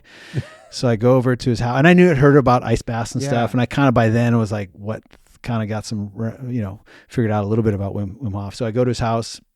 He's like, hey, lay down on his floor underneath his house. And he's like, hey, bro, breathe. And so we start breathing. And we do this whole thing. And I had the most, and I'm just listening to him, and he's giving me directions, and I'm having the most incredible, like literally blowing my mind in this moment. Like it was one of the most intense breathwork sessions I've ever had, was the first one. Yeah. And then we're done. I was like, whoa, what did you just do to me? And then he's like, hey, get an ice bath. And I was like, what? You get an ice bath, and I'm freezing. I'm like, oh my gosh. And I got out, and I was like, felt like I was levitating. I was like, what just happened to me? Like that was incredible. And that was kind of like what started it. And then from then on, I've just always had this affinity for, I don't know, wellness is probably an overused term, but like self-improvement, learning and leaning into things that are hard to try and better yourself. Yeah. Is that when you went vegan, vegetarian too back then? Yeah, my wife's all since she was 15 been vegan, and so our kids were always vegan. Oh wow, okay. I'd flirted with it. I'd been vegetarian a little bit, and then I went full in. She loves to give me shit about so your this. kids are raised vegan? Yeah. Wow. Yeah. Awesome. One of them still is. The other one dabbles with some fish. Yeah. Like we'll have a bite of chicken now and then. They ate chicken nuggets by accident once at like a school thing because we used to give them like the whatever to bring to school, fake chicken nuggets, and then they just thought they didn't know that chicken nuggets were real chicken, so they ate them, and they're like, they thought all chicken nuggets were fake. Oh my god! But and then so yeah, I was vegan for like 3 years probably. I saw that movie Cowspiracy, and it kind of did my head in. I was like, whoa. How'd you feel? I felt great at first, but eventually I started to not, I just felt like had to listen to my body. And one day I remember I was just laying there. I was like, God, I'm so lethargic and I don't have energy. What's going on? I think I'm doing the right thing here. I'd like drank coffee, stopped coffee. I was trying all these things on myself, trying to figure out what's working for me. And one day it just something in my head was like, you need a poke bowl, which is raw fish on rice. And I was like, okay. And I went and got one, and I felt so rejuvenated. I was like, wow. I felt good. I felt complete. So then I was like, okay, well, I'm just going to be a pescatarian. I'm going to eat fish. And so I ate fish and pretty much ate at the house vegan because that's what my wife would make. And I would eat fish out once in a while, like a Wahoo's fish bowl or something. And then was just sort of like for years, just ate fish, not a ton of it, because there's also like the detrimental side of eating too much fish is, with mercury and stuff. Mm-hmm. But then one day I was in Utah and we went out to dinner, and I was like, it sounds silly. I was listening to a lot of Joe Rogan and talking about like, he's been speaking to the benefits of meat, and especially like elk and more game sort of meats. Yeah. And I had this elk steak one night, and I was like, same thing. I was like, oh, I felt so good. And so I was like, I guess I'm gonna start eating meat. Joe Rogan's fault. It was Joe Rogan's fault. Listen to Rich Roll now. I was in with Rich. I was like, yeah, man, he had the founder of freaking Impossible Burger and all this stuff. And I was like, I'm so in for that. And I remember me and my wife would go to Crossroads with you, and I was like, oh, an Impossible. That's the only place you could get Impossible in the beginning. Then, I was like, and then, but now I've learned more about seed oils and some of the detrimental impact, and it's just like to each their own. I don't judge anyone. I hope nobody judges me. I just do what I feel is right. And as long as it's not harming somebody or harming me, like say alcohol or something like that, those are harmful to me and to others. I just, try to do the right thing. And so I found that works for me. I don't eat like fast food. I don't particularly, I try to be more sort of like in my mind ethical of where the food source is. But I can't. Your wife break your balls? Oh yeah. Totally. She like her. Once in a while she'll cook, she'll get some salmon for us. It's like almost like a pre-cook. She just kind of warms it up, and she's like, oh, but my daughter and she makes us these salmon burritos. And then this year we had turkey. Like we got a turkey, like we would always have tofurkey. I know tofurkey very well. So then we got a real turkey, and she's like, oh God, that thing stinks. And I'm like tearing it apart, and she's just like, whoa. Oh my God. So you started the wellness kick with the Wim Hof, all that changed everything for you. For me, yeah, and it's been an up and down. I've been. So when I left Villager and I was working with these two friends of mine they had a creative agency in Laguna, and I had asked them to help with Villager. And when I left, they were like, "Hey, let's do like a brand around wellness." And this is 6 years ago, and I was like, after Igloo. Oh, this is way before Igloo. This is like, I don't know what year it is, but I was like, whoa, what does that mean? Like, what are you thinking? And so we started concepting this brand, which 6 years later is like the center point of my life right now. Yeah. But we concepted this thing, and I was working on it with them, and it was sort of a passion project, and we had this name and all these concepts, and it was sort of like sat in the ether, and I was really excited about it though. And yet they kind of had their business, and so it kind of didn't really go anywhere. And then we tried a couple times to kind of reinvigorate it. And then their business sort of like dissolved, and one guy went one way and one guy went the other way.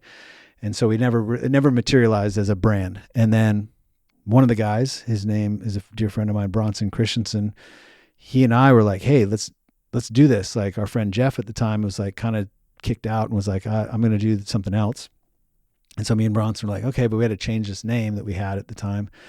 And so we couldn't come up with a name. And he, at the same time, he was developing his own brand with a partner. It's called Lonely Ghost. And it's like I don't know what, like today's standard, a lifestyle brand. Yeah. And it was becoming very successful. So he and I were trying to do this, and he's doing his thing, and I'm trying to do this consulting. And I started a creative agency with a couple partners. And it just, again, sort of sat as a back burner project for us. I was passionate about it, but I was also scared. I didn't want to do it by myself, which will make sense when we get to this 4 hours from now. No, we're good. And I was like, oh, I want to, and I felt like, but we would connect. We had these great ideas and all this stuff, and we'd be like, fuck yeah, let's do it. Da, da, da. But then he's like, I got this. And he'd go off and do his brand, which is incredibly successful. And I didn't want to slow that down. I didn't want to be somebody who's like, no, come do this with me. So anyway, we eventually went on a road trip to kind of prove out the concept. This is the beginning of last year, or this year. Is this 22? Yeah, this year. And we got a group of friends together that were sort of all kind of the same mindset. We did this road trip from Utah to San Clemente. And the whole thing was to kind of test out this concept of what we were into from the wellness standpoint. And it was kind of like trying things out along the way, different modalities. So one was a cannabis meditation, which again, I don't particularly like smoking weed or cannabis, but I wanted to try it as part of the experience. And so I did it, and I was like, well, that was cool. I don't need to do it again. But a lot of it for me is experiencing things and trying them. And then we did this other practice called combo, which is it's a frog poison, a toxin that you apply to your skin, and it makes you really, really ill really quickly. But it's detoxifying. What kind of frog? I forget the name of the frog. So you take the poison from the frog, you put it in your skin? Yeah. Wow. You burn topical. Yeah, you burn a point on your skin, and then you put it into the burn mark. I'm not doing a justice to the. You heard of this shit, Tim? The process. No, I don't think so. KAMBO. Where's the frog native to? Yeah, Amazon, South America. And I just was reading about it the other day. I'm blanking on the type of frog. It's a poisonous frog. Yes, and you apply this poison. It's a traditional Amazonian modality that they've done for thousands of years to cleanse your body. And then part of the ceremony of this leading up to it is you ingest this stuff called hape, which is Amazonian snuff. And so you shoot it up your nose into your sinuses, and it's sort of like a cleansing, spiritual cleansing. And then we did this other sort of like preparation, ceremonial prep called sananga, which is eye drops you put in, and the Amazonians would put it in their eyes, and it heightens your visibility for like night hunting and such. Again, I'm probably not doing a good job of like representing this, but so you snorting shit, putting shit in your eye, and then you put this frog poison on your skin. Dude. And I was fucking with it. I was so into it because like it is torture. It's gnarly. Like the sananga is one of the gnarliest things I've ever done. And your eyes, you can see clear and shit? Yeah, but it hurts. So what is the time, your timeline of the marijuana meditation to next day?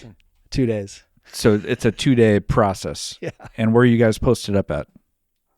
Because you said it's a trip from. We were in Salt Lake City, stayed at a friend's house, and then we did this cannabis meditation at my friend Bronson and Wesley's house, and then we went the next day to do the combo, and then we were on our way, making our way back to San Clemente. But there was an itinerary we had, and so I developed this. I kind of set the whole road trip up, got sponsors for it. We borrowed a Sprinter van, got a bunch of camping stuff from our friends at Polar, and we were like on the journey. Oh, wow. It was pretty radical.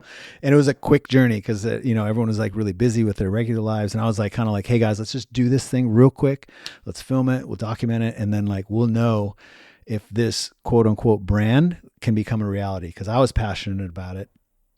And I desperately wanted them to see the vision, participate, and go, oh, fuck yeah, we get it. Let's go. And so we, second stop was combo. And it was wild. It sounds like a Quentin Tarantino movie or some shit. You know what I mean? Like in the desert, on the side of the road, fucking like a tripped out natural born killer scene or something. So you guys are doing all this shit And to so, yourselves. so you're talking proof of concept, but are you guys just using this to get that higher level to communicate about what the Ideas you actual have? brand idea is? Effectively. That's a crazy way to get some ideas out. Yeah, I mean, it's kind of like, I mean, for me, there was a level of like, I felt if I'm going to speak to these things, I need to be able to understand these things. Okay. And a level of authenticity to it. Yeah. And I genuinely am very curious by nature. I've always been curious about certain things, like whether that's a job, learning marketing, or like one of the things I did when I was at Element, which people were like, "What? Why do you care?" I did this little questionnaire for everyone that worked on my team, and I wanted them to rate me as a leader. Wow. And like, I was like, That's hey, cool. give me feedback. And there's some of it that was hard to see, like, oh, whatever, but I learned from it. That's great, dude. But that actually. curiosity has always been central to my like. Well, who better tell you how to be better than the people that you're Dealing working with with, day-to-day, not right. your boss, so to speak, who. And I wanted to Yeah. improve myself. It was not because, I mean, I genuinely cared because I wanted to improve. I knew I was deficient in certain ways. And so how better to like understand those deficiencies than to test myself through the eyes of people that work with That's me. cool, man. So that same sort of sentiment applies to this journey in wellness. And there's a lot of other practices and modalities that I've explored, everything from just as simple as like an ice bath to a sauna, sitting in Microdosing? heat, microdosing, ayahuasca, all of it. And so it kind of flies in the face, or excuse me, is in contrast to like sobriety. But I've figured out, for me, there's a way that if it's done with intention and with ceremony, it's okay, and it's not necessarily recreational. So like, Yeah. I don't, and there's probably someone like, in recovery, that's like, dude, you're fucking playing with fire. Like I get that. I understand that. And ayahuasca specifically is not something, I guess people are trying to fuck with it recreationally these days. I would not want to fuck with that recreationally. It is like a very sacred medicine. I'll probably sound a little woo-woo when I talk about it here, but it was like, you have to prepare your body. You do a diet. It's not something you just like go take. It's intense. Yeah. It is. It was beautiful for me. Like there was some darkness to it, and there were some messages that I, gleaned or I was received that were gnarly. And they call it integration, like after the fact. And like, I still to this day am integrating from the messages that I was, experienced. And Wow. It's all part of my journey. It's, I probably sound, people probably like, what the fuck's he talking about? Are you thriving for something to bring something out of you that, so out of your soul? Or I don't know. Maybe I don't know. I mean, I do a lot of therapy as well. I'm down to try something to see if it helps me improve my life or my psyche, my outlook on life. Like I want to get to a place of peace and comfort with who I am, so that I can be helpful to other people. And part of the reason I'm starting this new project. What's the name of your wellness product? Temple of Weirdness and Wellness. Great. And it's So good. I've said this to other people in the past. To me, it's purpose driven. It's to help people. And not everything is for everybody. Like I can talk about ayahuasca. It's not going to do anything for you. You're not like, dude, that shit sounds crazy. I've heard it's wild. Like it's not for me. And that's fine. That's totally cool. There are certain things that may be helpful for you, like therapy. You've talked about doing therapy. Yeah. Like that's super helpful. That's a modality of wellness, in my opinion. Exercise. The weirdness side is sort of different. Everyone's interpretation of weirdness is different. For me, I mean, some people think being sober is weird. They're like, why would you do that? That's fucking weird. Being vegan or being straight edge, all that stuff. Yeah, it's like, why would you? That's weird. Or Bigfoot's weird or whatever. Like but tattoos are weird. Yeah, like dude, all that is crazy. And so I like just exploring those modalities of weirdness and sharing the learnings from them with people that are domain experts, whether that's a shaman or a doctor. Andrew Huberman, I know Rich Roll's not a doctor, but he's experienced in the modalities that he's speaking to, and like leaning into those conversations and having those conversations with people and learning from it and sharing it in an effort to like somebody else can learn something from it. And that's where I've learned certain things along the way, and it's helped me. And I'm like, I almost feel like it's my duty to like exist to help other people. And I don't mean that in like I don't know. I'm not like exist to help, but I want to do this because I'm passionate about it, and I think that it can help somebody. And so my stories, my vulnerability, my fuck ups, my hard lessons, like if there's something that I can share that helps somebody, and great. Like I'm down. I'm here for it, as long as it helps somebody. So there's no qualifications how weird you have to be. So people listening, what if they think I'm not weird enough or I'm not off enough? He's just saying that, like, I mean, to me, kind of like well, go ahead. Maybe people just feel like they don't fit in certain places, or they're misfits, or right? They just feel like. I mean, I felt like that my whole life. They need to figure it out, right? Anyway, yeah. And again, you can go real deep and wide into that realm. I don't necessarily want to go. There's certain things I want to speak to that I feel like will be helpful, but I don't want to get too sidetracked and distracted. I also want to correlate it back with wellness on the other side of the spectrum, which for me, it's psychotherapy, cold and hot therapy, martial arts, fitness, nutrition, travel, creative expression, tattoos, paint, whatever they may be. Yeah. These two sort of like polar poles of weirdness and wellness are the areas that I want to explore with people, share their stories, share their insights, and make it kind of like fun and rad and cool. Like, and it's become so much more mainstream now. It's crazy. Like when we first had this concept 6 years ago, it wasn't, barely you had to really kind of be in the right circle to know about Wim Hof and the sort of like breath work and that sort of stuff and ice baths. Now it's like, dude. Well, thanks to Huberman too. He's putting out there in the masses, man. Dude, just simple things, meditation, hydration. There's so many simple things that most people aren't even like leaning into, like just hydration alone. Well, his biggest thing, Huberman, I just saw him say, is like, if you really want to ask someone how they're doing, ask them how they're sleeping. Perfect that tells example. A lot. But sleep, it's so like everyone does it. Great point. Most people don't do it well. I myself included. I've had to work really hard to like shut down, go to sleep, understand the practice, things that the rituals of preparing for bed. It's not sitting on your phone, like looking at Instagram and then like laying your phone next to your head with the EMFs and all. It's like, again, it depends on how deep you want to go, but like that's those like big blocks, sleep, hydration, nutrition, like those are things that still, there's so much more information out there. Thank goodness these days with, doing a lot to podcasts. Yeah. I listen to too many podcasts, probably. There's a lot of information, There's a lot of information. I just want to kind of like show some of that stuff in a way. Like a lot of times, it's, when you talk about wellness, it's like either super sciencey, that is almost kind of like, I don't get it.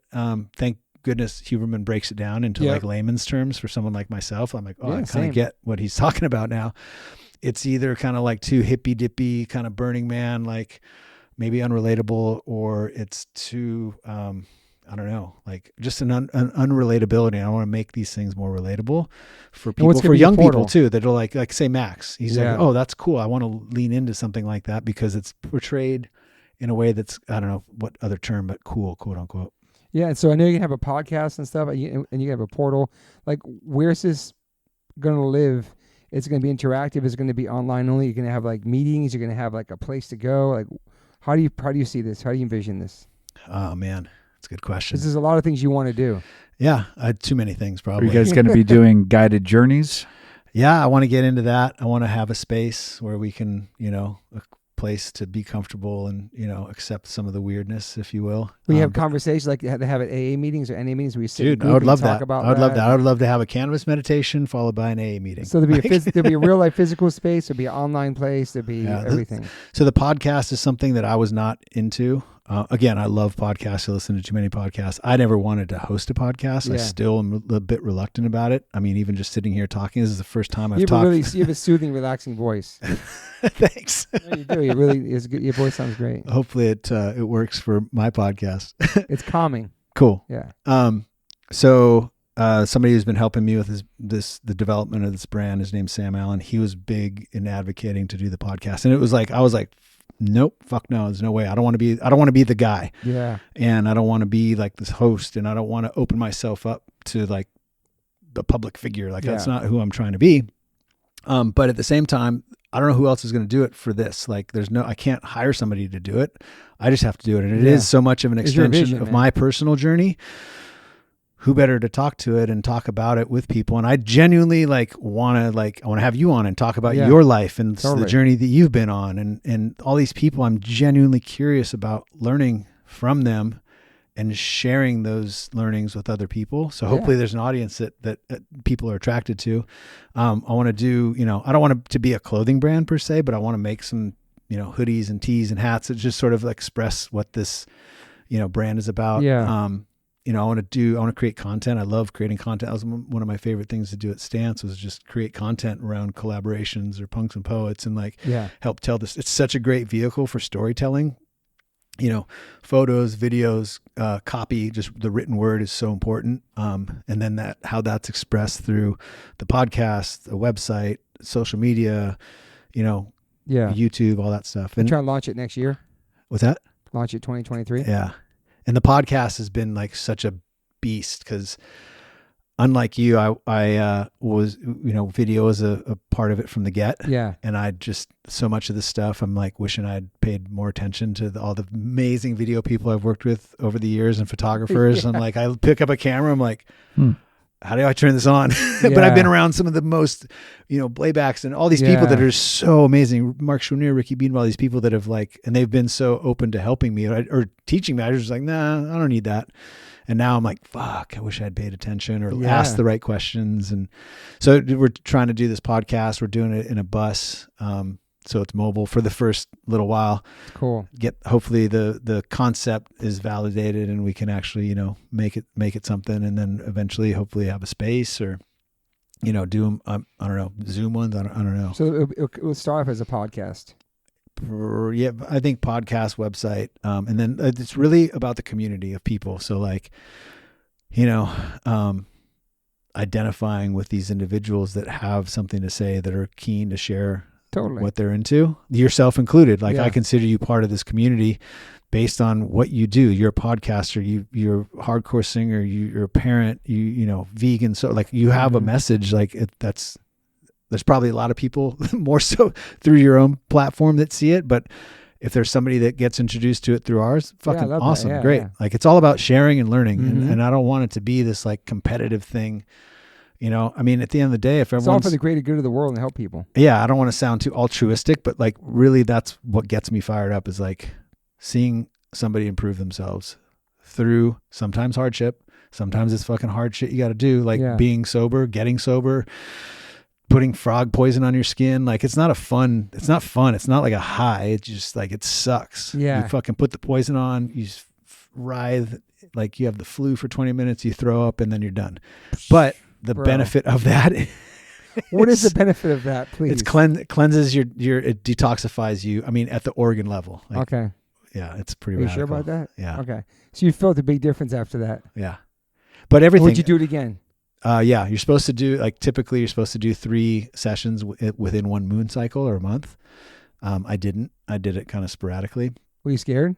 Yeah, especially the second time, because I know what's coming. You're God, this is going to suck. The Sananga in your eyeballs, you're oh gosh, it's going to be gnarly. And shit? It's jalapeno broken glass on your eyeballs. God, dude. I'm not into it.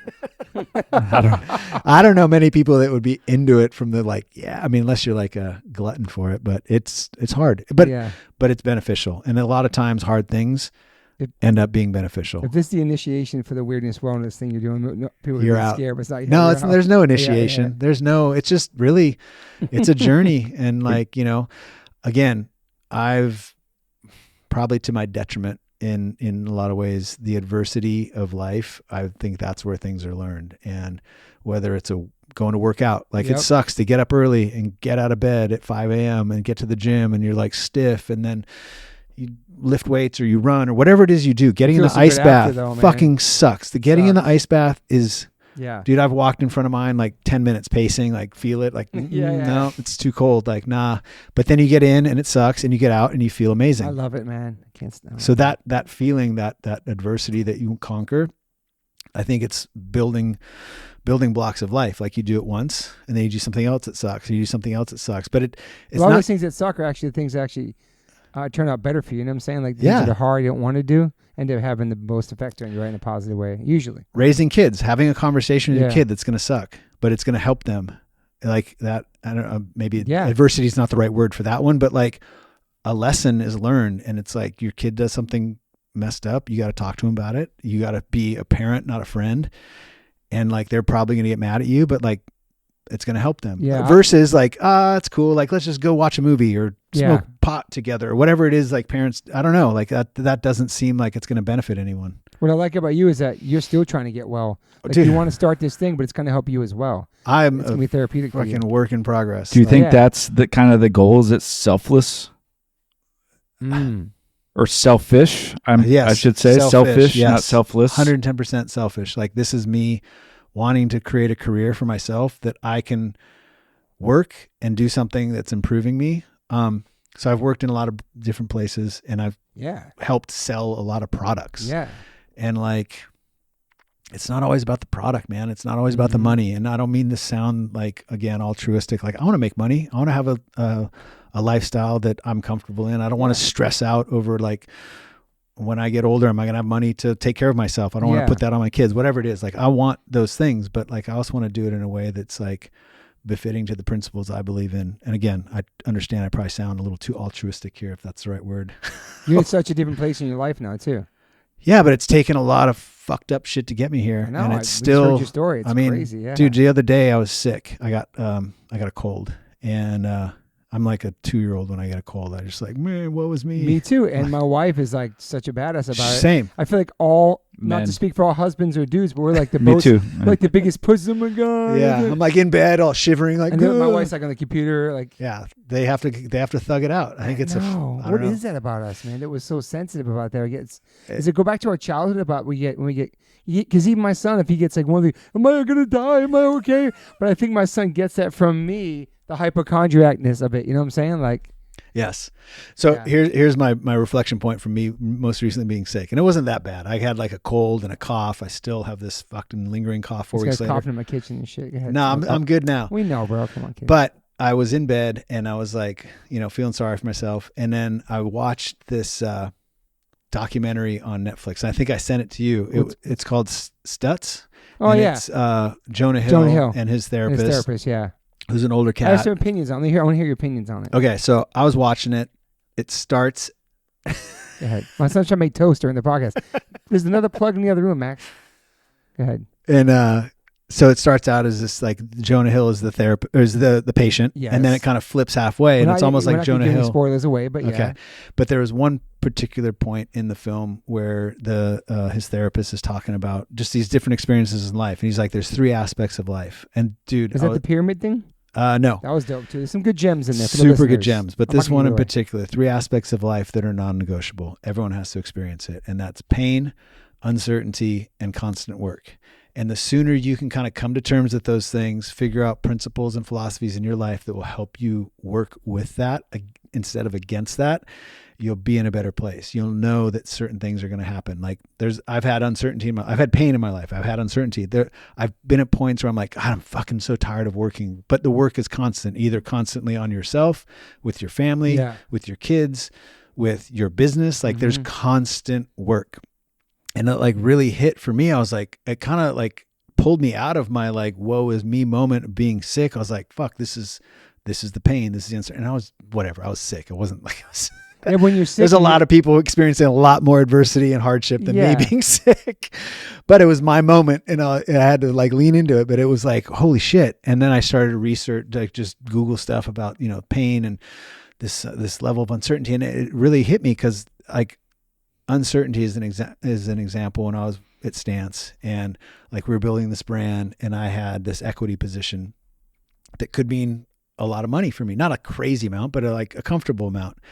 And, we're building this brand, it's successful, the MBA and Jay-Z and all this shit. And we're like, oh, fuck, we're going to sell this thing. And then you don't. Mm-hmm. And the uncertainty kicks in. And then you're like, wait, I was kind of banking on this thing. And then it didn't happen. And then you're like, oh, and then this constant work thing. You're like, wait, thought I was going to chill for a minute. And then you're like, no, I got to constantly work. And that uncertainty is okay. Like right now with Temple, I'm like, dude, uncertainty, but it's going to be constant work. And there's going to be a lot of pain. And those, I don't know, something about that message really like struck a chord with me. And I just like, I think about it almost literally every day. And I've talked to people ad nauseum about it, because I feel like it was such a monumental like reflection point for me. And again, going back to like why I want to do this, like if I can share that with somebody to help them in these moments, fuck yeah, great. Yeah. It sucks, but it's going to help you. And the people that you come across and become part of what you're doing, they're going to help you too with their stories and their I hope stuff so. you've been through. Yeah, You know what I mean? totally. Like, And it's not all just adversity. Like that's another thing. I don't want to be like, oh, fucking no pain, no gain. Like there's a lot of great, fun, light times as well. Hopefully, you know, but like, it's okay to experience the adversity. Don't fucking succumb to it. Don't fucking be a victim. Don't fall, you know. I'm just listening to David Goggins' new book right now. And, you know, he's really inspiring to me because he just like rose above, you know, and had the craziest adversity and overcame it. And still to this day, he's like, it's not easy. It's a fucking struggle. is he a It's sober hard. guy too? I don't know. I know nothing about. I kind of would I assume just see so. him running all the time. I know nothing about. I know he's a badass. I don't really know his story, but Yeah. But yeah, I think it's a balance, right? Like it's like the, you know, yin and the yang. It's like there's darkness and there's light, and there's light in the darkness and there's darkness in the light. And like, you just have to kind of come to terms with that and identify it for what it is and hopefully learn from it, and don't let it overtake you. I love it. Is your sobriety still a struggle for you now these days at this moment? I think it's always going to be a struggle for me. Like, yeah, honestly, I feel like it is for a lot of people who are sober. Yeah, every day it's one day at a time. You know, like that's what they say, right? I went and listened to John. Oh, I think you were there. John Joseph did a book reading in LA a few years ago. And he even talked about it. He was like, yeah, man, he saw something with like, somebody was talking about a drug deal, and he's like, oh man, I could freaking grab that and sell it. And like, to this day, he still has a drug addict mind, you know, like he thought of like what the street value is, what he could do with that. It's forever. Yeah. And it doesn't bear down on me, but it's definitely like right now I'm in a really good place, and I'm fucking hopefully be there for a long time. I don't want to drink. I've had a lot of fucked up recent situations in my life because of drinking, and it's put a big strain on myself, my wife, like these things. And it's like, I had to go through those, and it sucked, but I'm a better person for it. And that's going to be a constant reminder for me. And if I see somebody else going through it, I'm going to try to help them. They may not want it. I've had friends where I'm like, hey man, let's get you to a meeting or whatever. And it just didn't work out for them. Yeah. How many years you been married for now? 19. Sorry. We've been together 19 years. We kind of have an unconventional. Oh, you told me that. Like anniversaries recently. Like, oh, it's our anniversary today. Yeah. We both forget sometimes. Wow. But, so she's been your rock through all this shit. So such a rock. Yeah. She's been, she's been through a lot, and, she's been so, I mean, I don't say this lightly. Like I might be dead without her kind of thing. Like not in like a fatalist, like, or I'm some gnarly. I just like, I genuinely, like, I've been really depressed and really sad, and she's pulled me out of it. And like, it's been so meaningful, and I feel like a level of obligation to be a better person for her. Like I can't just fucking fuck around. Yeah. And how many kids you have? 2, 15-year-old girl and a 12-year-old boy. And they're doing almost great. 16, almost 13. Yeah, they're great. It's all different things. I mean, it's challenging. There's tough times. The COVID thing was real fucked up for our kids and most people, I'm sure. And like, you know, I think as long as I can be there for them and help them. But, you know, and that's another daily reminder to be like, yo, I don't want to show up as some, you know, fuck up. I want to set a good example for them. Yeah. You mentioned earlier, like you've been running from yourself, right? Literally and figuratively. Right. But like with the temple, do you feel like that's something you're running to now? Like as like, that's interesting. Yeah. Good point. I think so. I think I am running toward it. Because that thing that you're creating is the thing that's going to help you stop running from anything, right? Like I certainly hope so. Yeah, I mean, it feels to go to. It feels like a place. Like that's what the community for me. Like this right here, what we're talking about, helps me. Hopefully, it helps somebody else. Yeah, I think it is. Like I know you can't run from it. Like changing the environment's not going to change shit. It's just a temporary thing. You know, it's like you got to turn around and run at it. And maybe that is me running at it. Like I never thought of that, but it is. I mean, there's going to be a lot of shit that's going to challenge me with that. It already has. I mean, the other day, it's a roller coaster ride. I'm like, oh my God, this is amazing. It's going to be so rad. And then the next day it's like, I don't have any funding. don't have like I can't afford this. I can't afford that. This is just imploding.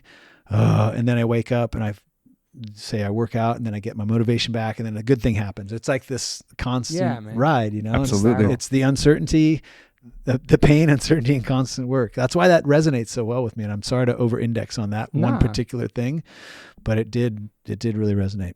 You have investors and stuff you're looking for? Yeah. Yeah. At some point. Yeah. Right now it's just self-funded for me. I'm just doing it myself because I want to prove it out. I want to get it to a certain point where it's like a thing and it's not just this like wild hair concept of like, oh, wouldn't it be rad if? It's like, no, I want to do a podcast. I want to make some product. I want to create the website, the social media, all the things that I like to do. Yeah. I want to do those things. I don't want to like, I can't do them to the extent that I probably want to, but I want to get them to a certain point to where somebody's like, oh, I see what you're doing. I think that's cool. I want to be a part of it. I hope. Yeah. Do you have any major regrets in your life? Lots. I think, yeah, I do. Okay. I mean, I think it's cool. I think there's a lot of, some people say I don't have any regrets. Yeah, I mean, there's certain things I've fucking done that I'm like not proud of. And, they're formative. I learned from them. And, whether it's like a relationship or something I did to myself or I lied to myself, lied to my wife, certain things that I've done that I totally regret. It's like, so I don't want to put somebody through those sort of things. You go back and make amends and stuff through like to the best of my ability. Yeah. Not in like a 12 steps kind of way, but like, as far as I know, I don't have any beef with anyone. Like even when the villager thing imploded and we parted ways, like I was so angry, but you know what? I was like, at the end of the day, it was a business thing and like they had to do what they had to do and I had to do what I had to do. And like, I'm not like rekindling some relationship, but I don't have any hate in my heart for anything. Mm-hmm. Like, sure, I get angry at things and I probably, say some dumb shit, even if it's in my own head, but like, I don't want to carry any negative weight around. Yeah. It's hard. It's fuck, man. They say it's not the stress that bears you down. It's how you carry it. Like, I don't want that. I try. If I can make an amends to somebody, I will. If I try and it's nothing, then at least I tried. Yeah. And again, I hope it's maybe someone out there may hear this and be like, fuck that guy.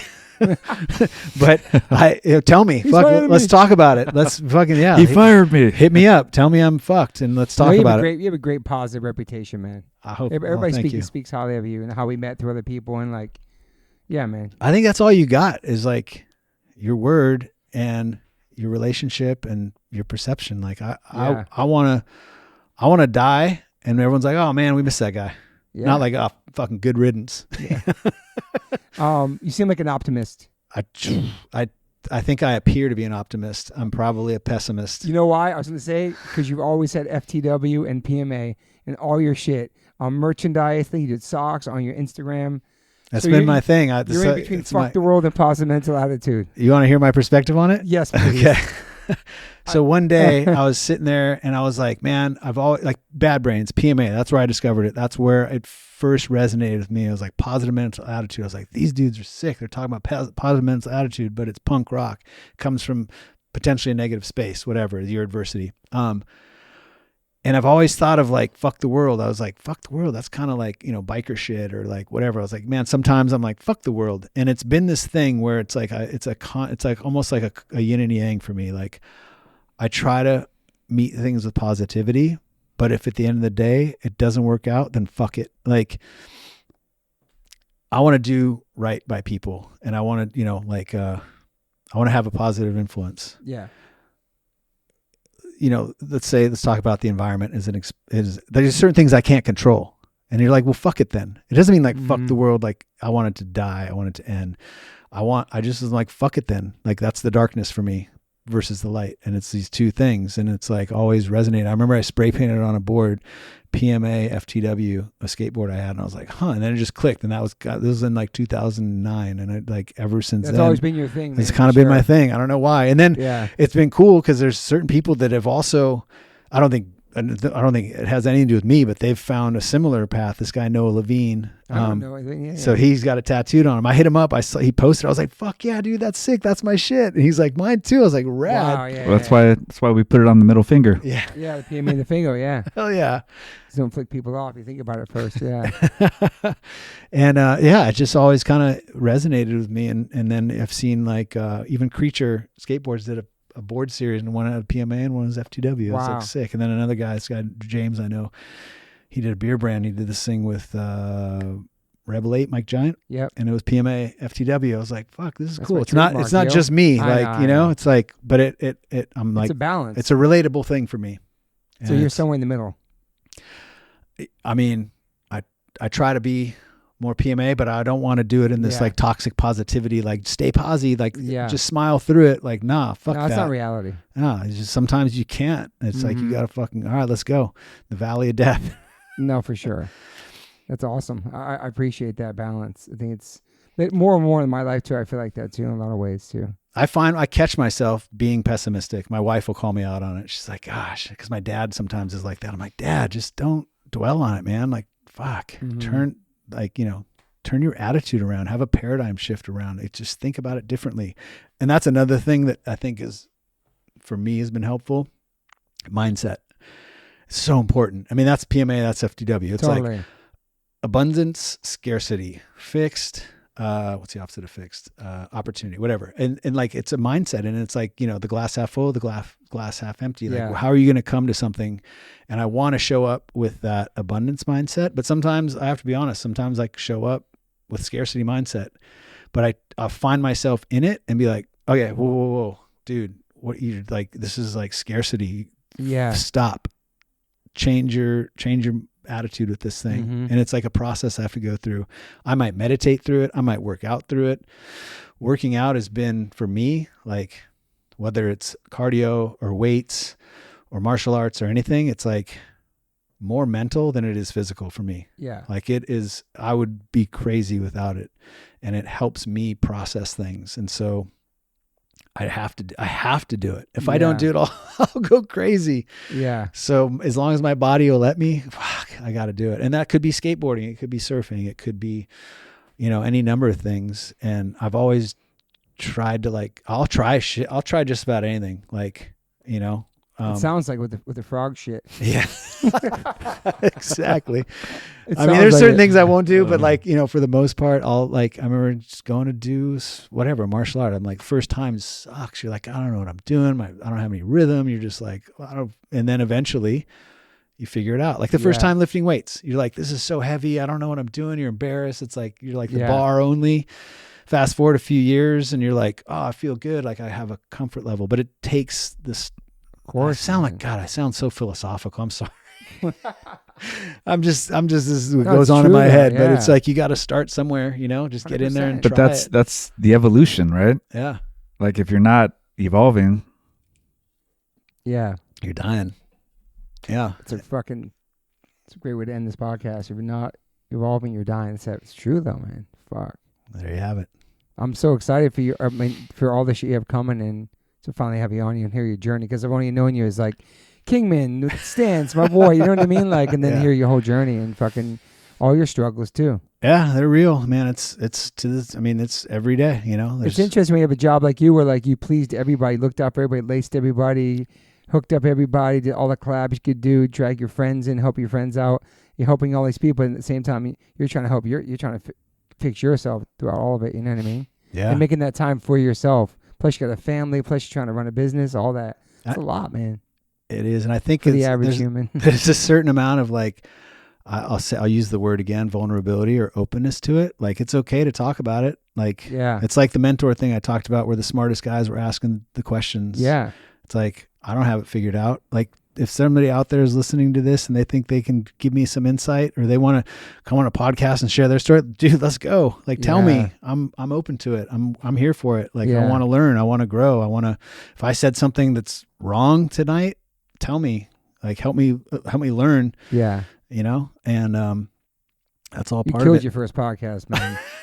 Thanks, what do you think, Tim? It's great. Yeah, as a fan of the podcast, thanks. I'm going to listen again. Yeah, man, really great. It's such a great story and journey, and I don't know, man. Well, This thanks. is the conversation. This is life, and people can listen to this and get inspired and learn so many things about everything. You know, all just humans. None of us are perfect. Nah. Well, without even knowing you, I mean, I've been inspired from afar, just watching the brands that you've been a part of and Thanks. building. Wow. And Thanks, they've helped, create the foundation for, what I do in my work and things like that. So thank you for that. Thank you, man. That's really flattering. And, it's not while I'd like to say it was like me doing the work, there's a fucking team of people. It's never just one person. Like, the entrepreneurial journey, like is as much as you think it's just one person, dude, I wouldn't be sitting here without hundreds and thousands of people that have helped me over the years. Even with this temple venture, there's so many people in the background that are helping in the slightest way to the greatest way. Like, it's not just, it's you guys, it's talking, it's like all this stuff. It's a community of people helping each other. And if there's one person that's going to kind of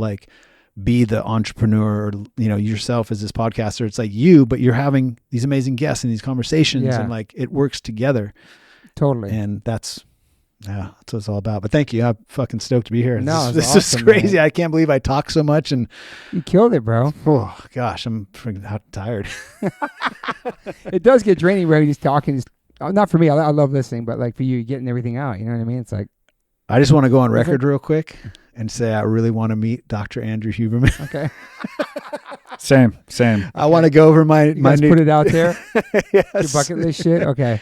And Rich, I met him briefly at the Huberman. Speaking of Huberman, at his the deal we went to, I gave him a hey, what's up? And I was like, oh shit, there's Rich Roll. I've listened to both of them so much. Yeah. It's like I feel like I know him, but I don't. But it's like, oh, both man. Great humans and done a lot for a lot of people, man. They're awesome, man. Yeah, I love it. Well, thank you for doing what you do. I mean, this is fun. Brother. You tell these stories. There's people I've never heard of that I hear their story on your podcast. I'm like, whoa, I gotta learn about this. And so many.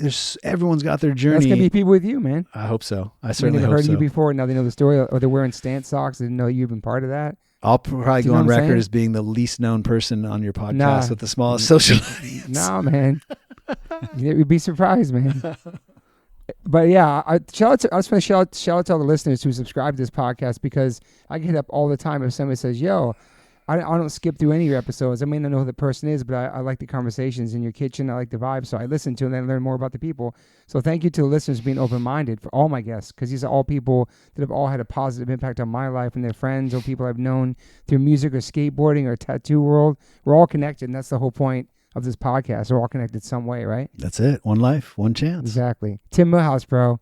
Thank you for being here, bro. My pleasure. Your first podcast. Your voice sounds good. You have some great questions. Yeah, I man. can't wait to have you on someday and talk about your life. And Maybe. I'll try. Thank you for listening, everybody. And Kingman's just on Instagram, right? Yeah. It's just your name on there. KINGMAN. And when is a website coming?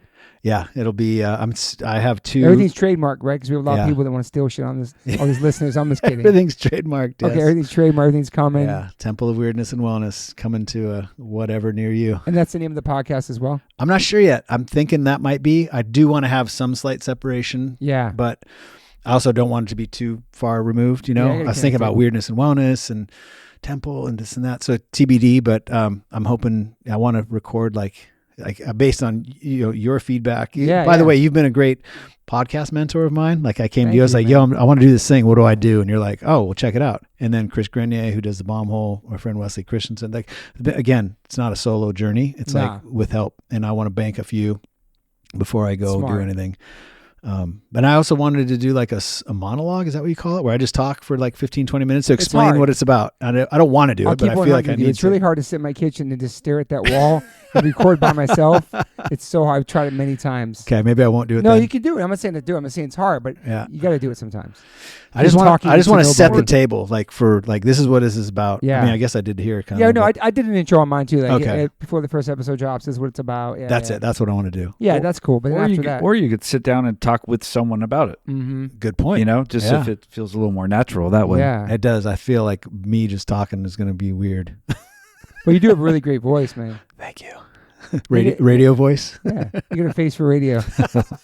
Nobody can see this guy's a gigantic mustache right now. Definitely true.